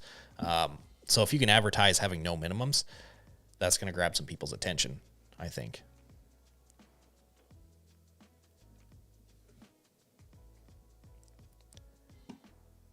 There we go. You can buy some of our stuff. Well, I have nothing right now. I have like no merch at all. I haven't had time to make anything in like a year almost. That's going to be the first thing I do once the presses are running. I'm making merch for Rogue Lab right out of the gate because that's going to be my practice, learning how to operate the auto and all this new equipment that we have here. So I think the first thing I'm going to print is the Bushido shirt because that was like the most popular shirt we've ever made. Everyone asks for it every day. So I'm going to knock off a huge batch of those things so that we don't run out next time. I think each time I put it up, it sold out within an hour. So I'm going to print a lot this time, I think. And then we'll have a good batch of those. But over the course of the next, like, probably 2 months, we're going to stock up the Rogue Lab site with a lot of merch and have some cool stuff for people.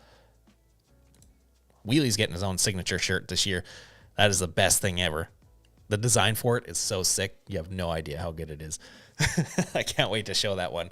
It is the best. Like, it's going to be funny watching people because, like, if you just look at the shirt, you'd never guess it's a signature shirt for my fucking cat. It's a dope-looking shirt. So, I can't wait to do that video, though. It's going to be great. And we're going to do something good with that video, I think. We're going to do some heavy donating to an animal shelter or something with that one. Because Wheels, he was a little stray cat. Look at him. He's just fucking sleeping over there. Now he's just living the life. How are you sleeping like that, by the way? It's all twisted up like a damn pretzel in that box. Head facing one way, his ass facing the other. Cats are weird. There you go, yeah. Absolutely. That's funny you mentioned this, because there is green on this shirt that I just mentioned. It's not a green shirt, but there's green in it. It's cool. It's really cool. This one, I can't really answer, to be honest with you. I'd say your bank. I don't know. I've never financed any of my stuff. Obviously, I financed like my property and shit, but none of the anything else. So I would just say go to your bank. That's probably going to give you the best rate on anything. Some of the press manufacturers have financing, though, I believe. So I don't know. I've never really looked into it. Maybe it's good. Maybe it's bad. I know it exists, though, so maybe give that a look.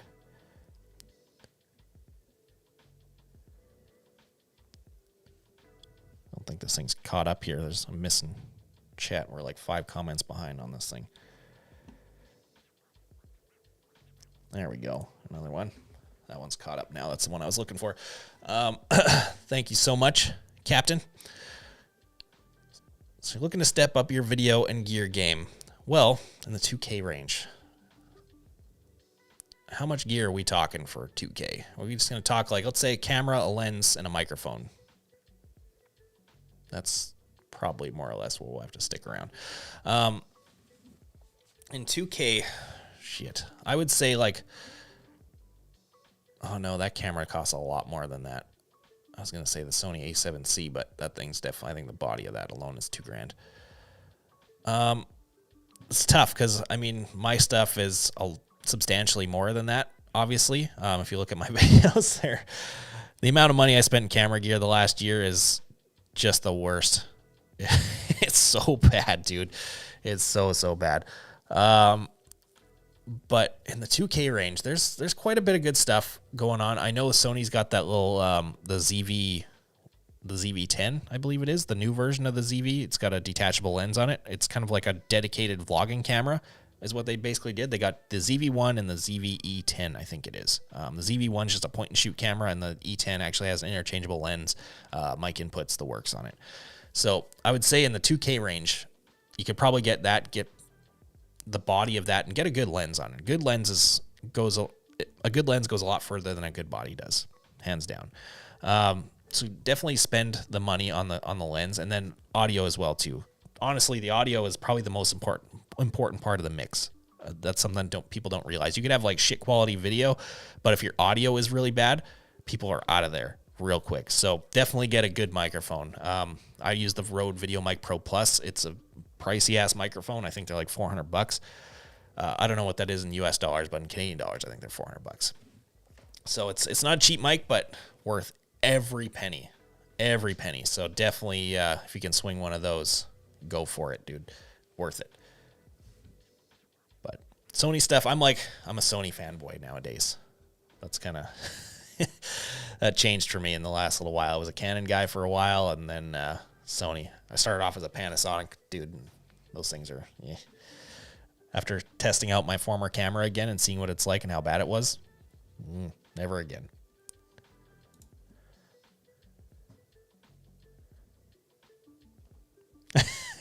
Josh from Grizzly Wheeler always has the best comments on everyone's live stream, no matter where you go. For enough money, shit. Do whatever you need. I was just talking the other day if I'd wear like spandex shirts with fucking sponsor logos on them.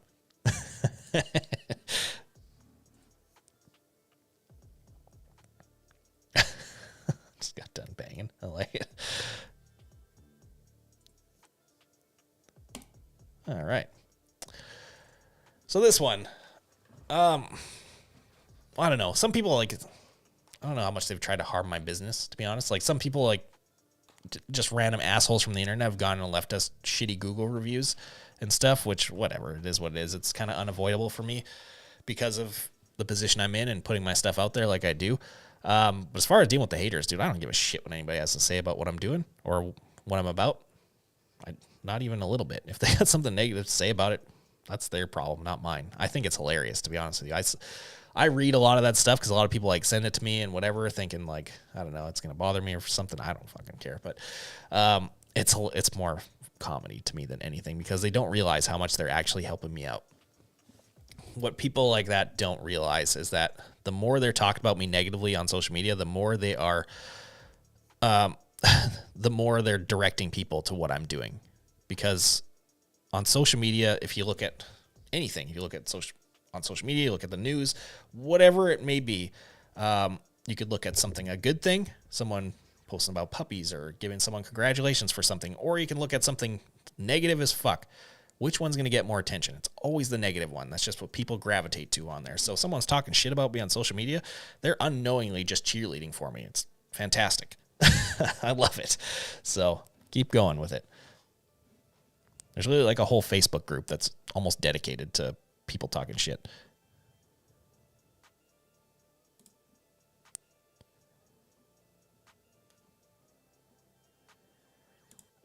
Yeah, here's one. Some people ask me, do I use Epidemic Sound? Yeah, I do. I use that one, and I use also, I just got it recently because it was really cheap. They gave a deal, $80 for the year. It was a Soundstripe.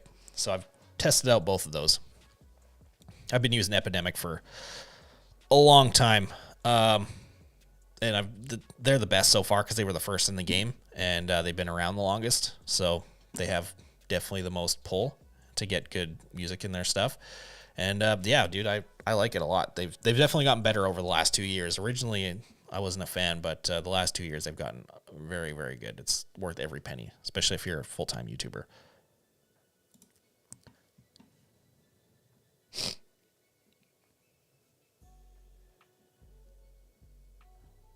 Oh, here we go. Thank you so much for the congrats. I really appreciate it. I've seen you leave me a number of nice compliments on my stuff the last little while.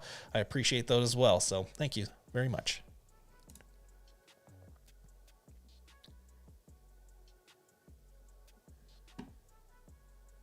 So product photography is something that I honestly suck balls at. I'm not even going to try and pretend like I don't. I'm not good at it. It's tough. Just doing the basic white background stuff for some reason is a lot more difficult than you'd expect it to be. Just trying to deal with the shadows and everything else is very tough. Having enough light is another thing. Like, you need a lot of light to get a really crisp, infinite white background product shot. It's tough, but I just have 2 lights. Obviously, I got one big one on me right now. I've got 2 of these things, and then I've got just the photography backdrop, the seamless white paper. That stuff really does make a difference. So spend the money on a roll of that and not just some regular ass paper.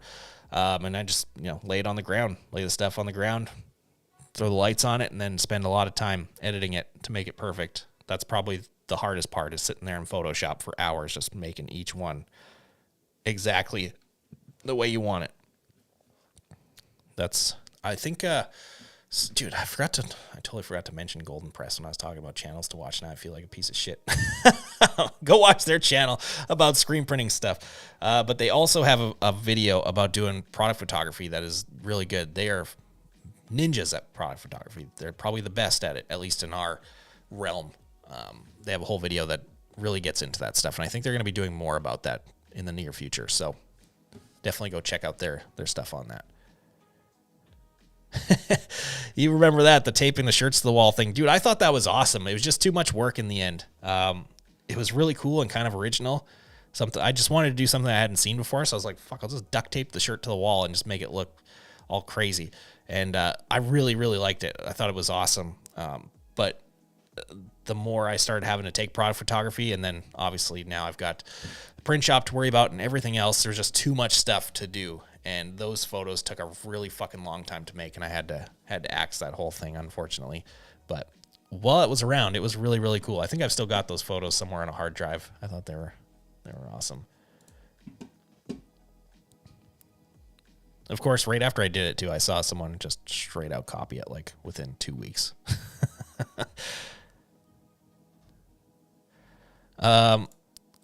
Golden Press Studio. Check them out. They're a screen print channel, design channel, photography. They do what I do. They're coming up, so definitely don't sleep on them.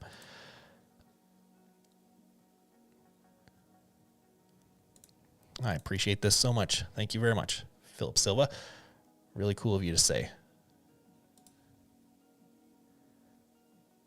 More congrats. Thank you. We kind of touched on the laser stuff earlier. You might have missed that laser. Yeah, hopefully we'll get into that this year. That's what I'm hoping for.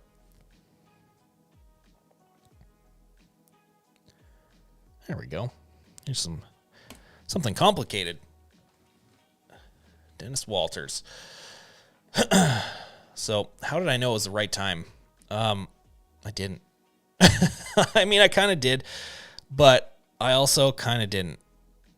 So it was more or less just came down to like I was printing too much stuff, and I just couldn't do it anymore. Like, it's just, I have to get an auto. I should have got an auto 6 months into the print business, to be honest with you. The only reason it took me as long as I did was because I wanted to own the property. I didn't want to lease something. So I personally think leases are a waste of money. Like, if you got to do it, you got to do it. But just knowing me and knowing where I wanted my business to go and how I wanted to build it, a lease was not in the question for me, because I feel like if I'm going to be putting that much into something, that big of an investment, I want something back out of it. I want to own it. So I waited. I was actually talked around it well before, they sponsored this whole thing, and about them buying a rock from them. And dude, yeah, I was about to do that whole thing, and that would have probably been a mistake, to be honest. I sat and waited another 2 years after that so that I could own the property that I have now, which is far cheaper. Like, it's bigger, it's better, it's mine, and it costs half as much as a lease does, less than half. So it was a smart decision to sit and wait it out for as long as I did. And that being said, too, it also worked out in my favor that I sat and just grinded out videos in that time and gained the notoriety that I did, to where, now we're getting the equipment sponsored rather than buying it. So kind of worked out all around. But towards the end there, it was tough. That was when I started knowing, like, I got to pull the trigger on this now. Like, whenever I bought this place was a year and a half ago, the summer of 2020. August of 2020 is when I bought it. So at that time, dude, I was printing so many fucking shirts manually. I was like, I wanted to throw in the towel because it was too much. Way too much. The amount of work that was going into it, printing for that long every single day, 7 days a week, was just like, I have to move. I have to get an auto or I'm going to hate this.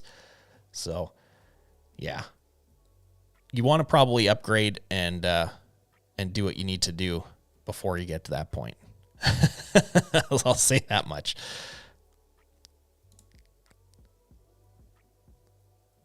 But yeah, I don't think there's really a way to know when it's the right time. It's just a matter of like, if you got the business there and you feel like you're printing enough shirts to justify the costs of doing it, then just do it. If the idea is in your head, I think it's time to do it.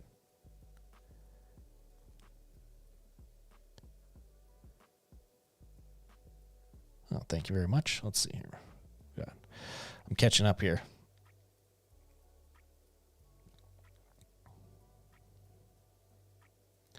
See, I disagree on this. I totally disagree on this because I mean, my minimums right now on screen printing they're high because we're more of a specialty shop. So my minimums are typically they've gone up substantially. I started at 12 pieces, now they're 25 for like a single color, and anything more than that is like 50. But for DTG stuff, things like that, having no minimums, like someone that has an existing piece of art, a fucking picture, whatever the hell it is, like there's no work really involved in that. You run the shirt through the pre-treater, throw it on the machine, heat press it out, away you go. It's a good way to make money, especially if you're charging for it accordingly.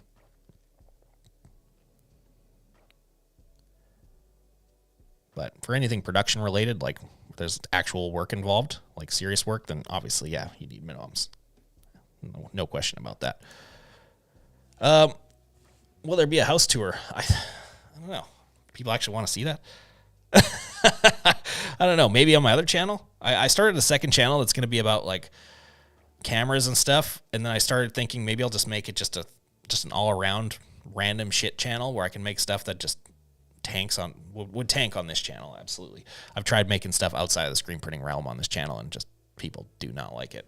So with the other channel, maybe I'll just make something where, I don't know, I just do whatever I want to do. But if people actually want to see the house tour, then yeah, I'll do that. It's getting close. It's still not even done yet. I've barely even unpacked at this point. There's still boxes and places and shit. Like I've got so much work going on right now that, yeah, we'll get there eventually.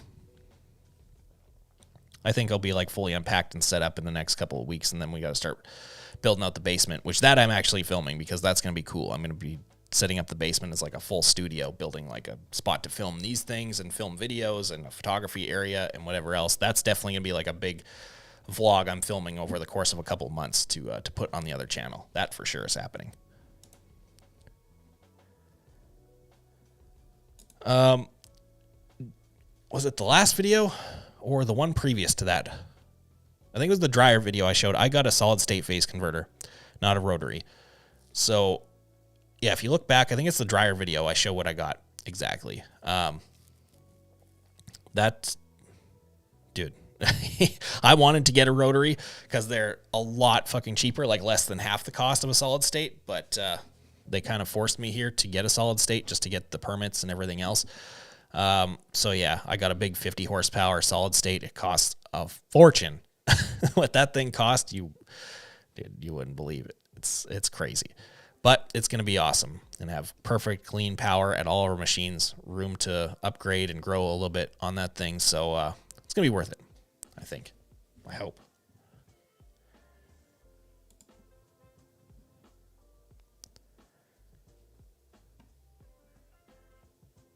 Oh, a few people want to actually see the house tour.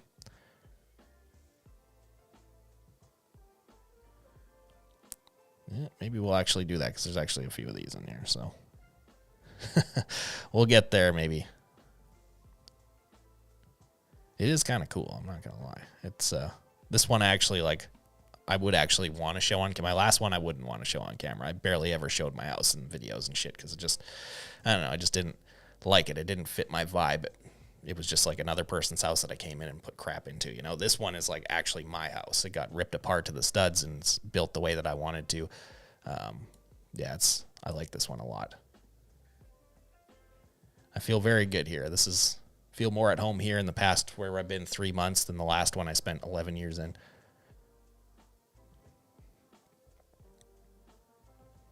Man, we still got like 115 people here too. Shit, 2 hours in.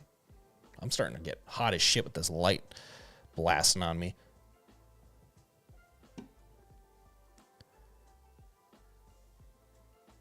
Boom, here we go. So I do not run a print management software in this shop. A lot of people ask me about that. I don't, because I don't have a problem with them, but none of them work in Canada properly. Like literally none of them. They're basically just a more expensive version of QuickBooks in Canada. So I don't see the need or the use of any of them if you're on this side of the border. What we use is Monday.com for our stuff. That's like orders come in, we schedule through there, we keep track of everything through there. I also run like all my video production stuff through there, keep track of like my video ideas and where they're at, if I'm filming them, editing them, whatever. But that being said, I think I'm going to switch to what's called ClickUp. I just kind of started looking at that in the last couple of weeks. It looks really cool. It's a lot cheaper than Monday, like substantially cheaper, like a tenth the cost. And it looks like it does more stuff. So we'll see. But definitely check out ClickUp. It looks like a really good option. And they have a free option as well, too. Monday is very expensive. I'll say that right now. It is very expensive. You get the pro plan.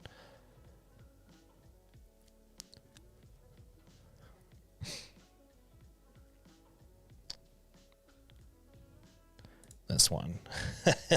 I get requested this video on almost a daily basis. Yeah, I'm going to do this one at some point. Definitely. This is another one where I kind of wanted to wait and do it in a certain way. I don't know if I'm going to make it one big video or break it down into like 2 or 3 videos, because I think there's a few different ways to go about this there's many ways to go about this. Obviously, this could be 5 or 6 videos, because there's raster separations, there's vector separations, and there's multiple ways to get at both of those. So I think I would start with the vector side of things, because that's definitely where people should start. It's a lot easier. I think shops should all be doing their own vector separations, because it's easy enough that everyone can learn it.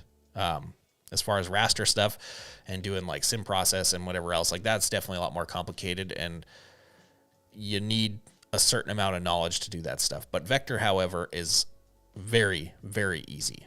It's just a matter of learning how to navigate the basics of Illustrator. So I'll probably start there. There's a couple ways to go about it. So I'm going to probably cover all of those. I don't know if I'm going to break that into 2 videos or one big one. That's what I've been kind of struggling with. But yeah, we're going to do that one this year at some point for sure. Oh, I forgot to clear that from the screen. Oop.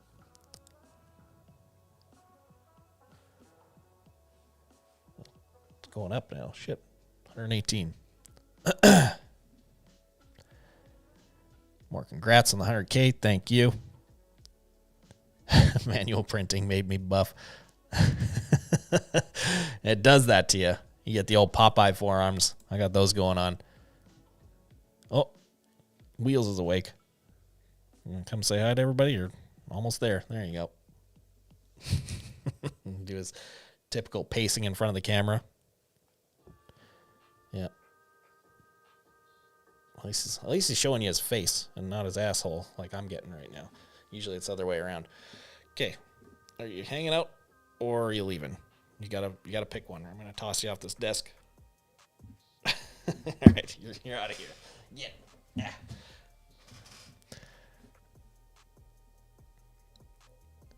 I've actually never watched an episode of Letterkenny before. I remember when they were just doing like little skits on the internet. I thought those were funny, but I can't see myself watching a whole episode of that.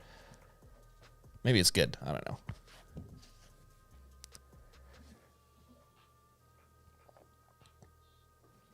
That's this one's kind of a long-winded answer, and this is something that like I would have to actually show myself doing it. I couldn't really just explain it, but we're gonna get there. We'll make that video.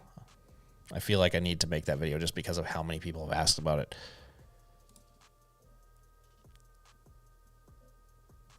Maybe we'll do that in like a live one day. I think that might be a cool idea for one of these, because this whole thing I can obviously screen share and do this shit step by step and field questions as I'm doing it. Maybe that's a way to do it rather than doing it as a video. Or we do both. You know, we'll do both. Yeah. Thanks for that idea.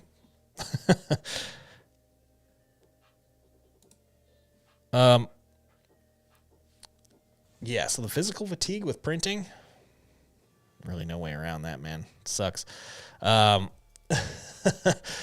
Having the Squeegee, obviously the easy grip makes a really, really big difference, and you have felt that, so that's really good. But yeah, just the fatigue with that, man, is there's really no way around it. Sorry, it sucks. I know, because I've sat there and printed thousands of fucking shirts, and it's yeah, I haven't found a better, more efficient way to do it. You just kind of got to tough that shit out. Is what it is, situations. But definitely the Squeegee really fucking helps. So if you haven't tried my signature Easy Grip Squeegee yet, the link's in the description below. Really good stuff. That was a game changer for me. I'll even say, don't even, I'm not even pumping my own product right now. There's other versions of that Easy Grip that exist. If you don't want to buy mine, buy theirs, because it's just the Easy Grip in general. It's fucking fantastic.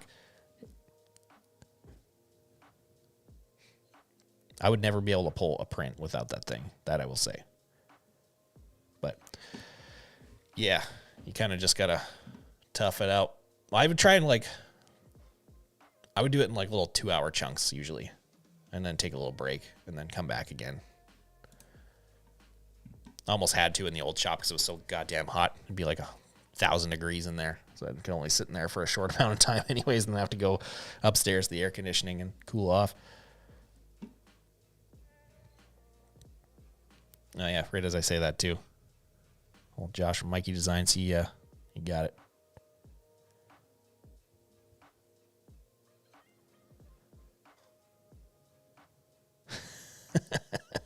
Yeah, I guess so.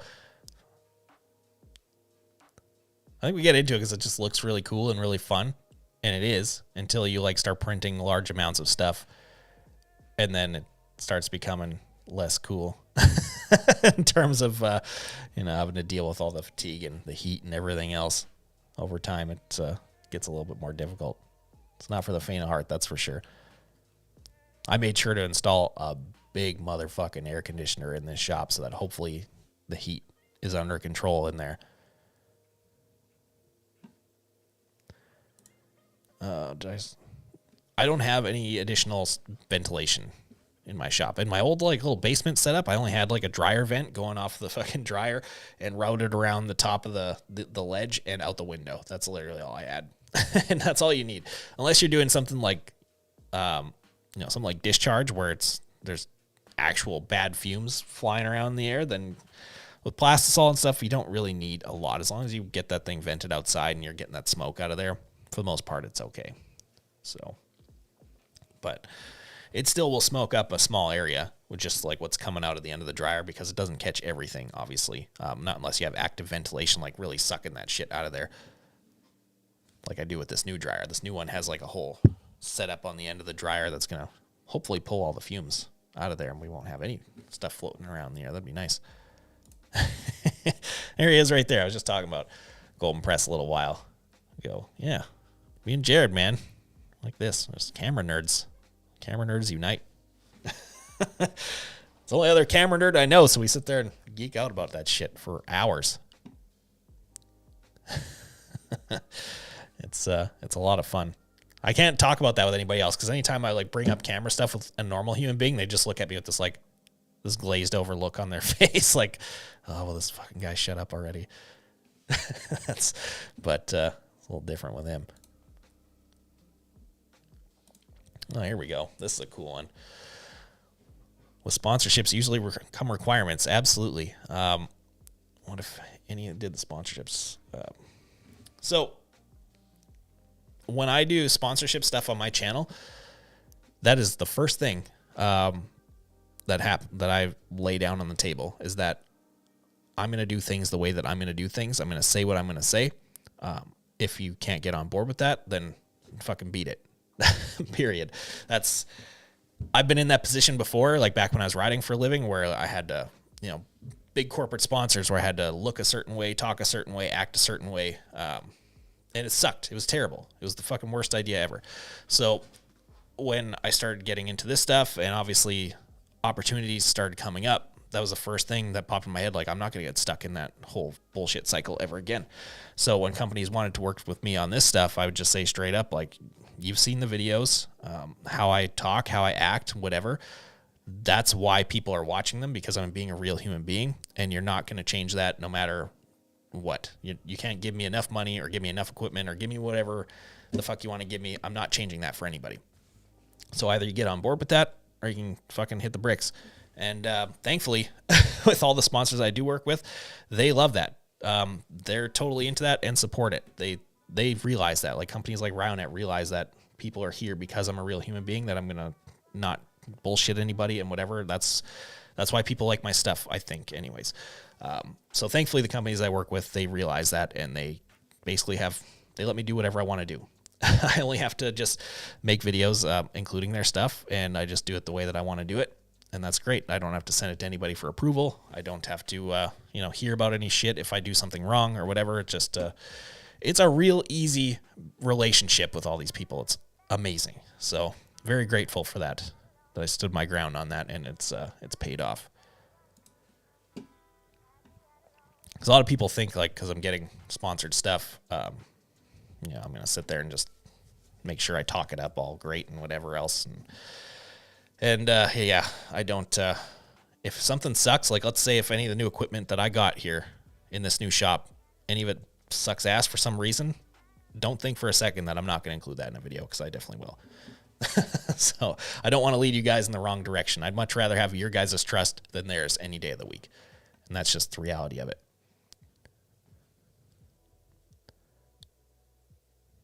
I hope it'd be nice if other YouTubers had that same fucking mindset, because I know, like, in the camera world, that's why I started a camera channel, to hopefully do the same thing there. The camera world, dude, they're all full of shit. They just want to keep that free product and paycheck coming. They don't care. And I know that 100%. That's not speculation. I've talked to some of these people. I know they're full of shit. Don't ever get into insurance. Oh, yeah, they're all full of shit. Jake, yeah, tons of screens. Shit, I've been printing now for 3.5 years, something like that. I've gone through all kinds of screens. That's just the nature of the business. I've gone through some really stupid ways, and some that are just, sometimes screens just break just from use and wear. But I've done some really dumb ones too, leaving like a T-square on there and it's sticking up in the wrong direction, just stabs right through the fucking thing. Brand new screen. Done a few of those. Or you drop it and it pops or whatever else. There's many ways they can break. Oh, thanks so much, Chase. I think you're referring to my last little rant about sponsorships. I hope so. Appreciate it. Yeah, it's always tough, man, when you're like doing videos and saying you got stuff sponsored and whatever. It's always tough to get that point across. A lot of people don't really believe you, but the eco frames, no, I do not. I stopped using those things. I don't like them. At first I did. Like in the video that I did about them, I will say that this is a perfect example right now of what we just talked about. So that's great. In the initial video that I did about them, I did like them because I was only using them that was the initial unboxing of them in the first test. And in that moment, I thought they were great, honestly. Except I think I did bust one in the video and I brought that up. But I never did a follow-up video on them, which I probably should have at the time. I don't have them anymore, but I didn't think a full video on it was necessary. So anyways, after using them for a while, I decided that I fucking hate these things. They're more of a pain in the ass than anything. Because A, they're really heavy, which I did mention that in the video originally. But after time, that just kind of gets a little bit old, especially compared to a static frame that's fucking less than a quarter of the weight. But the biggest issue I have with those was the reclaiming and the taping. Having the whole backside of the mesh exposed and having to tape that shit all the time, super annoying. A lot of people say, like, Gorilla Tape or the roller frame tape, all that stuff will stick through reclaiming. It doesn't. I tried every which way. It doesn't last more than a few reclaims every single time. So you're retaping those things way too fucking much, which costs more money, costs more time, not worth it. But the biggest issue with reclaiming is if you're using a dip tank on those things, or even, I guess, just a pressure washer would do it. But there's so many nooks and crannies on those things that it collects so much water or chemical or whatever. No matter what, no matter how much you try to get the water and shit out of those things, I sat there like blowing out each crevice with the fucking air gun, and I have obviously a drying cabinet. They would sit in there for a while. It didn't seem to matter. No matter what, anytime I grabbed one of those things and tilted it a certain way, liquid was coming out of it from fucking somewhere. It was so annoying. So after that happening enough times, like it ruined screens that weren't exposed yet and other things. I just was like, dude, I can't with these things anymore. This is too much. So I just axed them from the program and never looked back. The only times I ever used them was just solely because they had thin thread on them. I would use those for hoodies from time to time, like the difficult ones to print. But you can get thin thread on static frames too. So the only reason I thought they were a really good idea was because I don't have a screen supplier anywhere near me. So if I have a busted frame, like that thing's, it's going to the recycling yard. It's not getting shipped back to anybody to get remeshed. It's not worth the time and effort to do that. So yeah, I thought they were a really good idea for that purpose alone, and which I think it still is a really good idea for that. I think someone needs to innovate that a little bit more, make it better. If someone can make a better version of that, then they're onto something. I've never tried a roller frame before, though. But that's a whole other set of equipment you need to do those fucking things. I finished season 4 of Cobra Kai in one day. I sat there, just binged it. I got sick. I got the vid. And I sat there watching it. It was awesome. Loved it. It was so good. Dude, good old Zabka. He's got the best lines in that show. I love it so much. It's so cheesy, but perfect at the same time. Yeah. The camera channel or whatever it's going to end up being, of course, I just have it set up in the background, let everyone know about it for when I'm ready to start putting videos on it. And that's going to start happening once I'm wrapped up in here. I still don't have like a dedicated space to film videos like at a desk yet. This is just like a random room in my house that's just got, it looks nice on camera right now, but this area is covered in shit around me. So I want to make like a full nice little backdrop and a whole thing and stuff to start unboxing stuff. That's going to be the basement studio though. So in due time, my friend, we'll get there. What has been my biggest order? I think it was like 1,000 pieces, something like that. And it was like neck labels, multiple print locations. I think each location was 2 or 3 colors, something like that. It was a big one. It took a long time. That's for sure. Even there was another one that was like only 400 pieces, but it was a fucking 6-color back, 3-color front. And it's, well, technically 7-color back because there's a base on that thing. So, dude, that one took a long time. That took days and days to do on a manual press. So I'm very happy that I got an auto now, and I can knock something like that out and fuck by lunchtime pretty much. Not break my back on it for a week. Done a fair amount of big orders, though, that's for sure here. I'd like to know, like, the total number of shirts I manually printed in the past couple of years, because I think that number would be very shocking. It's a lot.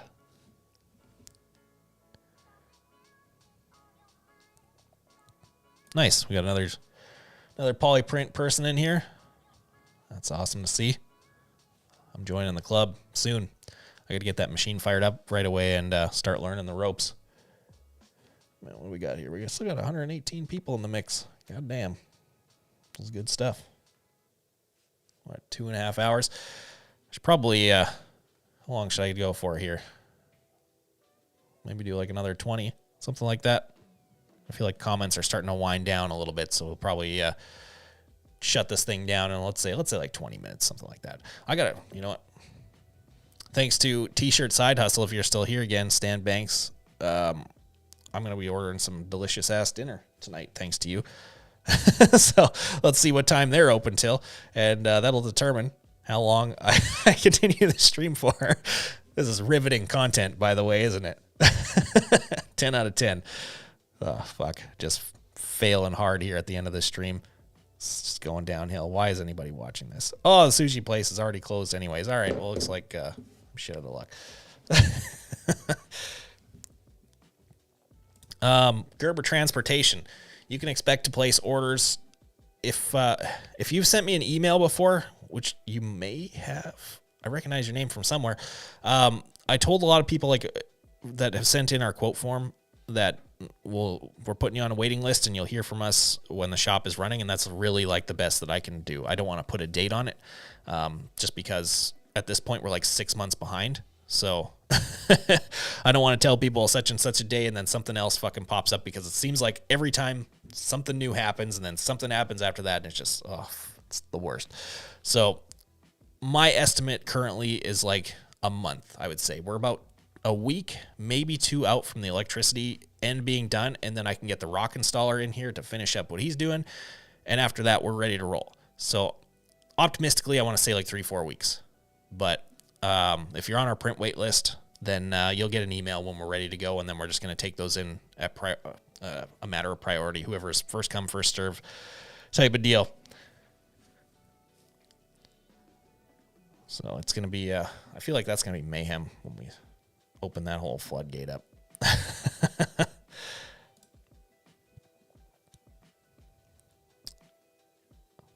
Oh, I remember editing this thing too. This was a banger beat to edit to. How long did it take me to get good at printing? I would say like to where I was like actually, I'd consider myself like good. I think like 2 years probably is what it took me to get like to the point where my stuff could compete with people who were in the game for quite a lot longer than me. But that being said, like I was doing better stuff than who was printing my stuff previous to that within like the first month easily. So it's a matter of it's a matter of perception. What do you think is good? For me, like, I think I want to be one of the best. So that's why it took me 2 years to get to a certain level where I thought my stuff was like, it's pretty good, at least for a manual printer. But some people might think just the stuff I was doing at 6 months was good. You know what I mean? So it's all a matter of perception. I will say, though, I put a lot of time and practice into this shit. I did it every day. Every day for a long time. These last couple months off has been kind of nice, but at the same time, like, now I'm itching. I want to get back at it. Here we go. When I do videos, am I just winging it? Yep. All the time, I'm winging it. Unless I'm doing a tutorial. Tutorials, I don't script them, per se. I guess I write like a list of bullet points with tutorials of just important shit that I need to cover. Because I just don't want to miss like a crucial piece of information. Sometimes my brain, the whole ADD side of it, it goes all over the place, and sometimes I miss things. But when I'm doing vlogs, however, and the type of stuff that I've been making for the past couple of months, those I'm just winging it the whole time. There's nothing written down. I have no game plan. It's just a matter of like, this is happening today. Let's figure it out. And I feel like that's awesome. It's more authentic that way, obviously. I think that's how vlogs should be. I've heard of people like scripting vlogs, and I'm like, well, what's the fucking point of doing that? Because a vlog is supposed to be kind of like a reality show almost. So you're taking the reality out of it if you're scripting it. So I like the challenge too. I like just having to figure it out on the fly. It makes it more fun. And it makes it more creative too, because obviously I got to be on my toes. I don't know what's coming.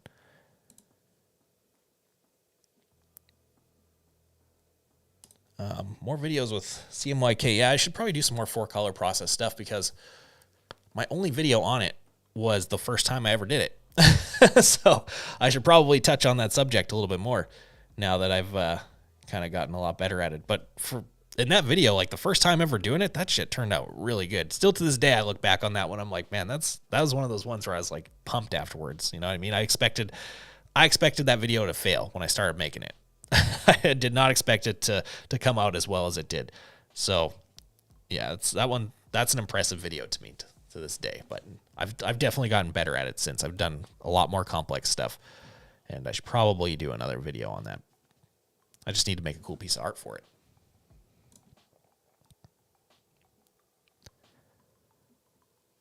I should probably go back in and watch that video, see what I did in that one, because that one kind of like, that got a lot of views, I think. People really like that video.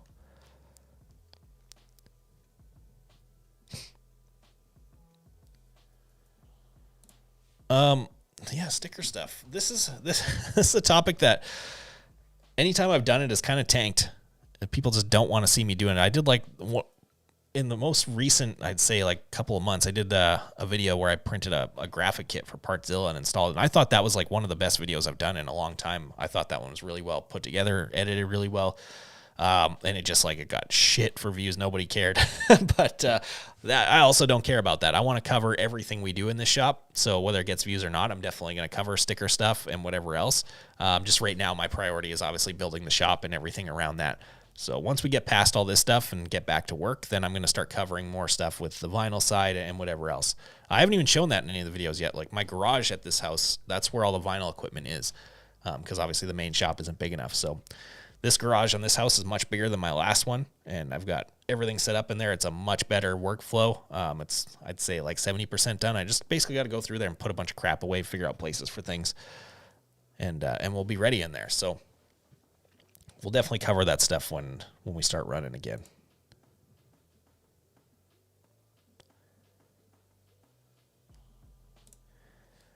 Oh, thanks so much, Kipper. That's really cool. Since the old EN187 live streams, man, that's a long time ago.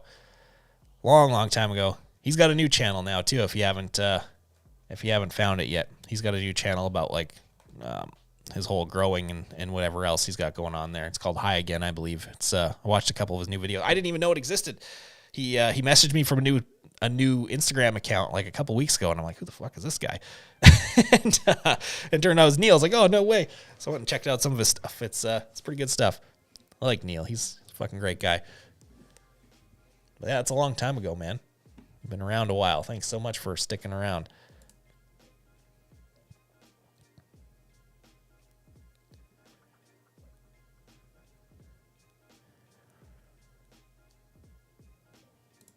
This one, I get asked this a lot too. I do not save screens at all. I don't think anyone should. It's not worth it to me, period. If you're like, maybe if you're like a small, like starting out printer, then sure. But anyone who's like I guess a professional level shop who's doing regular orders and stuff like that, definitely don't save screens. It's not worth it. I sat and did like the math on all the time, the money, and everything else, and it was actually like, it was less efficient to keep them than it was just to reclaim them and make them over again if you had to do that job again, like far less. So as soon as I figured that out, yeah, I stopped keeping them. I just started fucking reclaiming everything, and my life got a little bit easier. I did save like at the very beginning though, especially because I have my brand, my 38 stuff. So I saved all those screens because I wasn't printing on a daily basis. So that seemed efficient doing it that way. But yeah, if you're a professional level shop and you're doing jobs regularly, then just reclaim them. Same with films. Don't save films. It's not worth the money. It's really not. Just print new ones.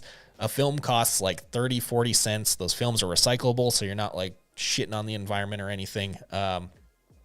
It's just way more effort to save them and time than it is just to make a new one. I've seen some shops that have like 20 years worth of film saved. Like, what the fuck are you doing? I got like a whole room dedicated to film. When I'm like, you realize the amount of money and film sitting here and the space, you could have put a CTS in here and never used film again. It's crazy. Corey Davis. Which Corey Davis? I feel like that's kind of a common name. Is it the snowmobile Corey Davis? If it is, what's up, man? If it's not, also what's up, man? You happen to have a name of a pro snowmobile guy that I know. Anywho, I learned all my editing shit on my own. I just trial and error, practice, many years of doing it. I think I've been doing it now for 6 years, I guess. The channel's been existing quite a while.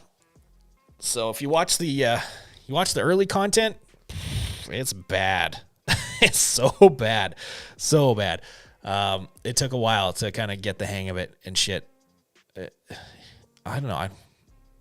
No matter what, I feel like it always sucks. To me, even like the last video I did, I feel like is a piece of crap. Like it's not good enough compared to some of the people that I look up to. But yeah, like the stuff from years ago, it's nuts. It takes a lot of time and effort to learn how to do this stuff. There's obviously good resources out there to learn certain techniques and stuff. Like I didn't fully teach myself everything clearly. Like I learned like, how to make a glitch effect or something like that. I kind of like learned a tutorial from YouTube and then took that, twisted it, made it my own little thing and applied it. So I can't say I'm fully self-taught, obviously, but there's ways to learn editing effectively. What helps most is to find an influence that you like, and obviously not try to copy their shit, but you're definitely gonna end up emulating it no matter what, because you want, let's say, for me, I was really into Casey Neistat. Very, very into. I'm still into. I still go back and watch his videos from 3 years ago and just sit there. I'm like, how is this guy so fucking good?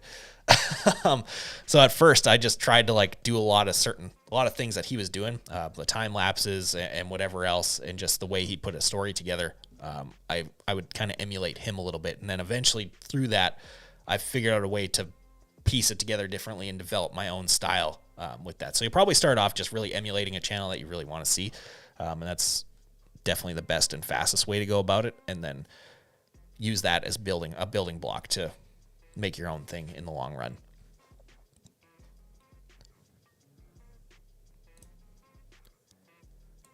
Oh, thanks so much, man. I appreciate that. You know, a cool ass icon there too. I like it.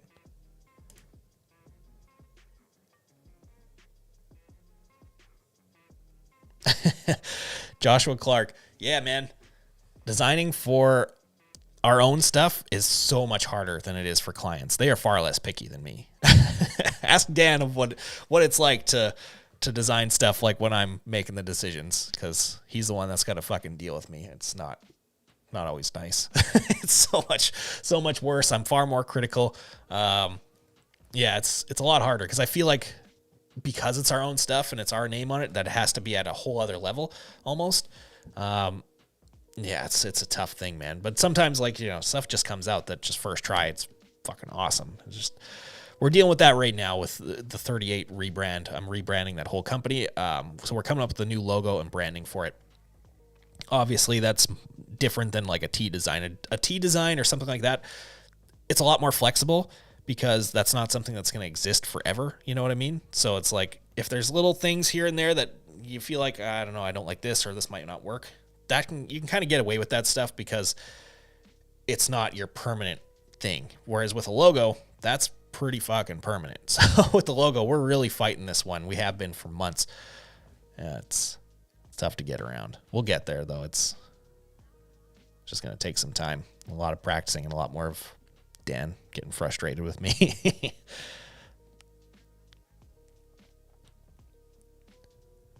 So here's an interesting thing. Going back to the saving screens thing. See, we don't even do setup fees here. We just roll it all into one cost. Simply because I don't think people need to see all those line items on an invoice. They don't need to know what goes into it. I think they just need to see this is what the print costs, this is what the shirt costs, and this is what the shipping costs. That's literally all that's on our invoices. We just roll it all into one thing. And it makes it a lot easier. People just pay the bill. They don't ask questions. So I think that's something to consider. I know a lot of shops have turned into that style of invoicing over the last couple of years. We're definitely not unique in that sense. I heard about that from somebody else and it made sense to me, so I started doing it. Oh, you like that? You know, pull it off, pull it on, pull it off, pull it on. I'm using Ecamm Live. That's how that's all happening. It's not cheap, but seems to be worth the money. I'm digging it so far. I kind of feel like I want to do more of these live streams. I said that last time and I kind of fell behind on it, but I think we should do like a monthly live stream. Just, I don't know. I like doing this one-on-one live interaction stuff. It's a lot easier to do than doing a whole video and trying to get a point across through that. Like, if you just want a quick answer on something, you know, this is good for you guys, and it's fun for me to interact with people too.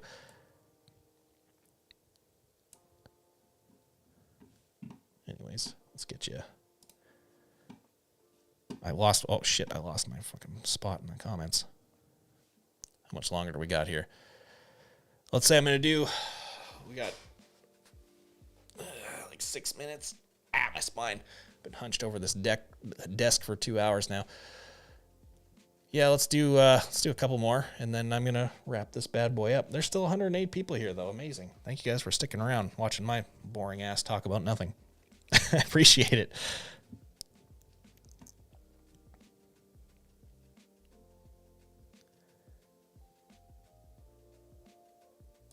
let's pull that up here. I just saw Golden Press in it, so I'm pulling it up just to give them some more shout outs because I think more people need to check out their channel. Yeah, right on. Good. Definitely check out their videos. They got good shit. I think they're the next channel to come up, I think. I'm going to try and help that because I think they deserve it. I think they really make great shit. Jared's a fucking awesome filmer, editor, and they just need to put the time in and more effort into the channel, and I think they're going to be the next ones up behind me claiming that 100K.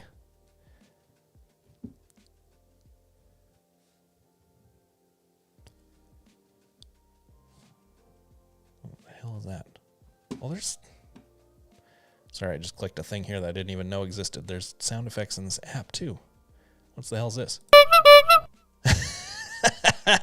Oh, cool. All right, anyways. I'm an idiot. I should probably be paying attention to what I'm doing right now. Cool, I'll pull this up. So, reclaiming and on-press stuff and whatever else. Holy shit, we got a super chat. Steven Alvarez. Steven? I never know how to say that name. Some people are real particular with it. Some people do one way or the other. Anyways, thank you so much, man, for the $10. I'm going to get at your question right after this one. That's fucking awesome of you. Chemicals and stuff on press and in reclaim. I use the S-Green stuff. Great shit. It's like all natural citrus-based stuff, so there's no harsh chemicals in it and things like that. So you don't have to worry about fucking fuming anybody out in your shop or yourself for that matter. And it's great stuff. My favorite one is the Supreme Wash. Love that shit. It's really great. It's definitely got it smells like it's chemically. It's got a very fucking harsh citrusy smell to it, but it's totally harmless. I eventually started loving the smell of it. Now anytime I'm blasting out on a screen, I'll sit there and take an extra sniff like a weirdo. But yeah, it's awesome stuff. It works great. I like the degreaser too. It does a really, really good job. I've tried a few others. I've tried old school, solvent-based stuff, and dude, that stuff is harsh. Harshville. Anyways, let's get at your question here. Thank you again for the $10. That's awesome. Is all vector art the same when printed on film? As far as how clean the lines and details come out, no. That's that's something I've actually figured out on my own, I think. At least it's something, I don't know, maybe I did. Other people probably have too. It's just something that, I don't know, I noticed in my shop and I solved it. That if I was printing out of Illustrator, the lines were very choppy, almost like it was raster art for some reason. And I think this is a Mac problem, not so much a PC problem. Maybe it is on PC, I don't know. I don't really use one. But on the Mac, I have noticed that printing out of Photoshop or out of Illustrator, there is very choppy lines going on the films. It's super weird.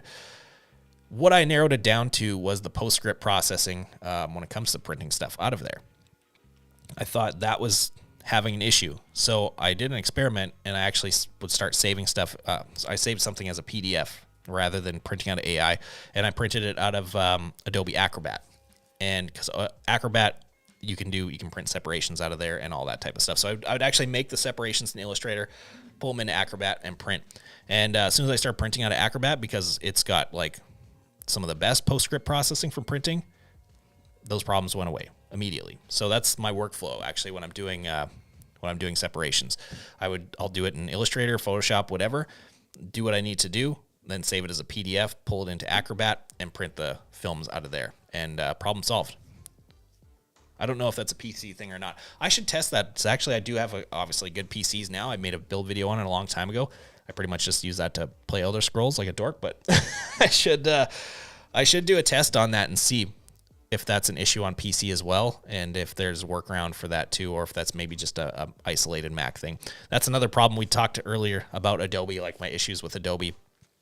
That's probably one of the fucking biggest ones, is that Adobe they have all these different apps, but none of these teams seem to communicate with each other at all. It's none of these apps seamlessly work together or use the same controls or really they don't play nicely together a lot of the time when they're kind of, advertised as that's what they do and that's what they're supposed to do. So yeah, that's another one, man, that me and Dan have complained about a lot over the last few years.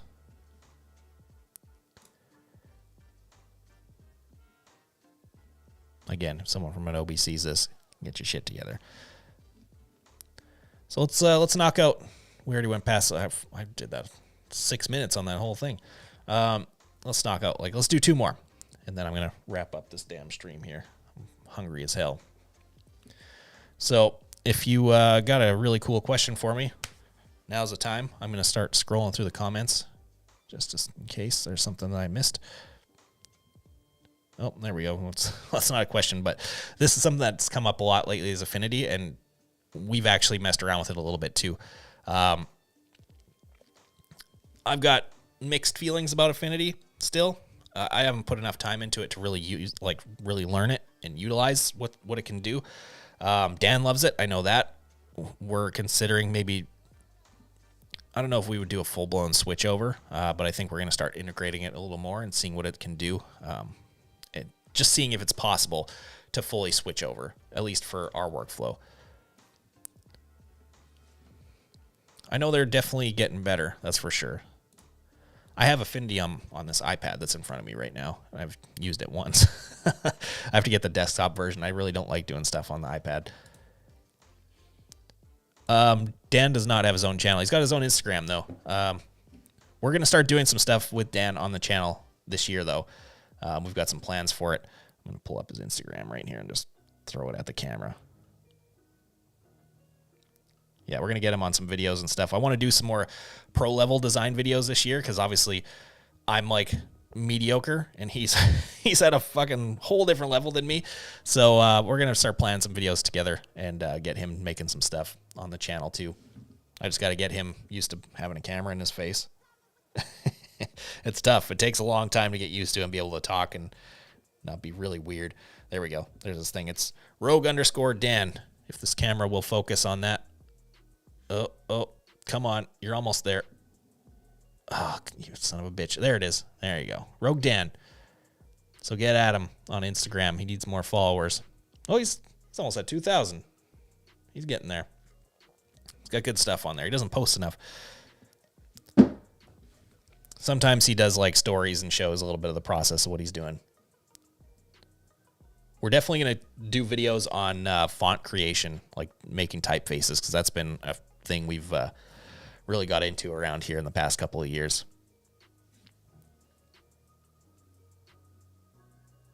I haven't really seen a whole lot of videos on that topic, to be honest with you.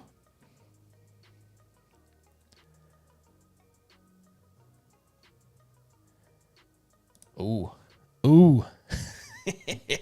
That's actually happening right now. I'm not doing that build. This is gonna be the first bike build that I have that I didn't do. I'm doing a portion of it. I'm gonna do the engine. Yeah, that's gonna be a whole thing because it's taken a long time to do, and I obviously just don't have the time to put into that thing. Like doing a full blown restoration like that is super time consuming, very resource consuming. It's a whole thing. So actually my stepdad has gotten very, very into that stuff over the past couple of years. As soon as he saw my old Z50, he got obsessed with these things, and now he's got a fleet of them, tons of them. I don't even know where he finds all this shit. Now he's got connections for all these parts that are impossible to get, and he's a wizard. I don't even understand how he's finding all this stuff, because it took me years to find that bike and more years to find the parts to put on it to get it to a 80% restoration. Now he's just like a fucking mafioso in that world of mini bike parts. And yeah, so he's doing, for the most part, he's doing the whole chassis, everything else. I'm going to do the engine, just because I know the engine side better. So I'm going to pull that thing apart and rebuild it from scratch. And then once it's all done, I'm going to take one ride on it, empty all the fluids out of it, and then I'm going to weld together a cool ass mount, and I'm going to mount it to the wall in the entrance of my house. It's going to be sick as hell. Having a full Resto OEM 69 mini trail. We're actually going to do it as the, because mine's kind of like a hybrid, so I'm actually doing it as a 71 rather than the 69, because I like the tank better. Really, that's the only difference between the two, is just the tank album. I like that one better, and the paint scheme is a little bit different and stuff, so yeah. And he's got a few as well that he doesn't have room for, and my mom won't let him put them in the house, so I think his are going to end up in my house in the entrance as well, which will be awesome, because it'll just make me look cooler. He's also got a 94, I think it is. The 89, or is it 88? 80? No, I think it's 89. 89 through 99. the last version that had the plastic on it rather than the metal. I've wanted one of those things since I was a little kid. It's been my dream bike forever. They're hard to find, and people who have them do not want to let them go. He's got one. I think this is a 94. I mark my words. I'm gonna convince him to sell that bike to me. I will own that thing. I want it so bad. It's mint. It's got like 2 scratches on it. It looks like it came off the dealership floor still. All right. Well, I said 2 more. We're gonna fucking do 2 more, I guess. On top of that. All right. Pull another one in here. I've seen this one pop up a couple times. Mark, I use a RIP software. Yes. Everyone should have a RIP software operating in the background. I think it's well worth the money to do it. I don't recommend freehand anymore. I'll say that much, like AccuRip. It is a great software. They're just an asshole of a company to deal with. I'm not even gonna sugarcoat it. They suck. So they really need to get that end figured out, man. But on the other hand, Rownet has a new one out. They've partnered up with another RIP software that was pre-existing in the photography world for a very long time. I'm just learning about it now, so I can't say too much about it just yet, whether it's good or bad, but I know this is existed in the photography and wide format world for a very long time, and I heard it's very good. Image Print Red. Thank you very much, Ronald. Yeah, so I'm going to get a copy of that and start testing it out soon. I hope. Ronald, gimme. Please. Yeah. Anyways, it works from any printer, which is awesome. That's probably the biggest feature of it, I think, is that it can work from anything. So yeah, we'll see what that's all about. But anyways, yes, you should use a RIP software. It just makes life easier, far easier. You'll get better halftones, better control, better everything. So yes, I have one, and I believe you should.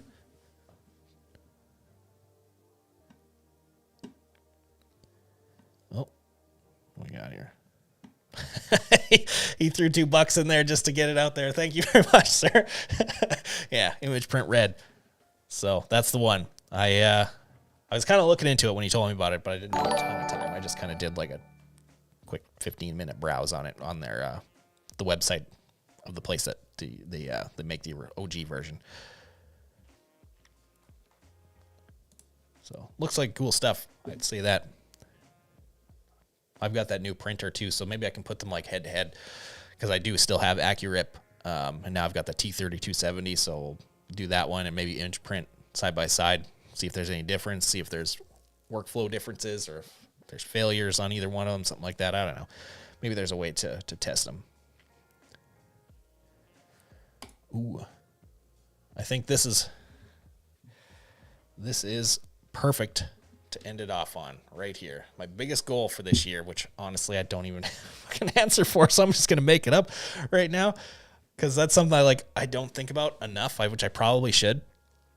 I kind of just go with the flow and whatever, but I'd say like my biggest goal for this year is to just do more on the channel. I think like the business is very important, obviously, but I don't know. I really want to do more on the channel than anything. Like I really want the channel to be consistent and make more videos, help more people, just all around, just do more, be better, up my game better, like edit better, film better, learn new techniques, all that stuff. Like I'm very focused on the channel this year and improving it and turning it into something that I've always wanted to turn it into. So I think that's top priority this year is that. And I believe in doing that it's going to benefit the business as well, because obviously we get great marketing from the channel. So I think they'll go hand in hand. Obviously I've got big things to do in terms of the business, all this new stuff, new workflows, new employees, new all kinds of things, like so many things I'm going to have to deal with. So that seems more stressful to me than thinking of the YouTube side. So I'm going to focus on the YouTube side this year and let the rest just kind of fall in line. But yeah, I think this year we're going to do some badass shit now that we've got all this stuff at hand here, and I've got all this new camera equipment. I'm learning new stuff on an almost weekly basis. It seems like I'm still learning new camera stuff, learning new editing stuff, learning just as much as possible. I want to get to a much higher level with all of this stuff. Like I want to get to the, like a Peter McKinnon level with stuff, or a Casey Neistat level. Maybe not in terms of numbers, because obviously I don't think there's that many people in the print world that are interested in what we got going on here, but just in terms of the level, the quality of the content and how the stories are told and all of that, I think that's what I want to do. So, yeah. You know what? For not knowing, I kind of nailed that answer, I feel like. Not too bad. Let's give myself one of those. Or, you know, maybe one of those too, just for good measure. Because, yeah. Because I'm 5 years old. Anyways, I am starving. This light is now 100 degrees, hitting me in the face. So I think this is a perfect time to wrap up this live stream. Let's pull this on here just as I'm saying that. Yes, I would love to do more of these live streams. If that's something you guys are into, then let's make it happen, man. I think we could do this like once a month, probably. I wouldn't want to do it more than that because it'll probably get old and people won't care and it'll just feel boring. We'll be answering a lot of the same questions. So I think once a month we could do one of these, man. If that's a thing you guys want to see, then let's make it fucking happen. So we'll do another one. Let's plan one. Let's plan one right now so that I have to hold to it because I'm saying it live on the air and can't back out. So let's say February, I don't know, let's say a Sunday in February. How does Google Calendar work? Yeah, let's say like second week in February. Cool. All you guys that are saying, hell yeah, more live streams, I better see you second week in February. You said that. So anyways, I'm going to wrap this thing up here. Thank you guys so much again for helping me hit this 100K milestone. It means the fucking world to me. So stoked. Can't wait to get that silver plaque. I think we'll definitely include that in a video when the time comes. Yeah, man, I'm so pumped. And again, thank you to everybody who was throwing down super chats tonight. Amazing, super generous of you. Thank you for supporting the channel and helping me. That stuff helps me do what I do, man. So really appreciate it. We'll see you again the second week in February. I think next video should be this Sunday. I'm going to start working on something probably tomorrow, so I'm hoping I can make it in time. But yeah, if not, the following week, we will definitely have something. So you guys will see my ugly mug soon enough, and I will talk to you guys very soon. Thanks again. We'll see you later.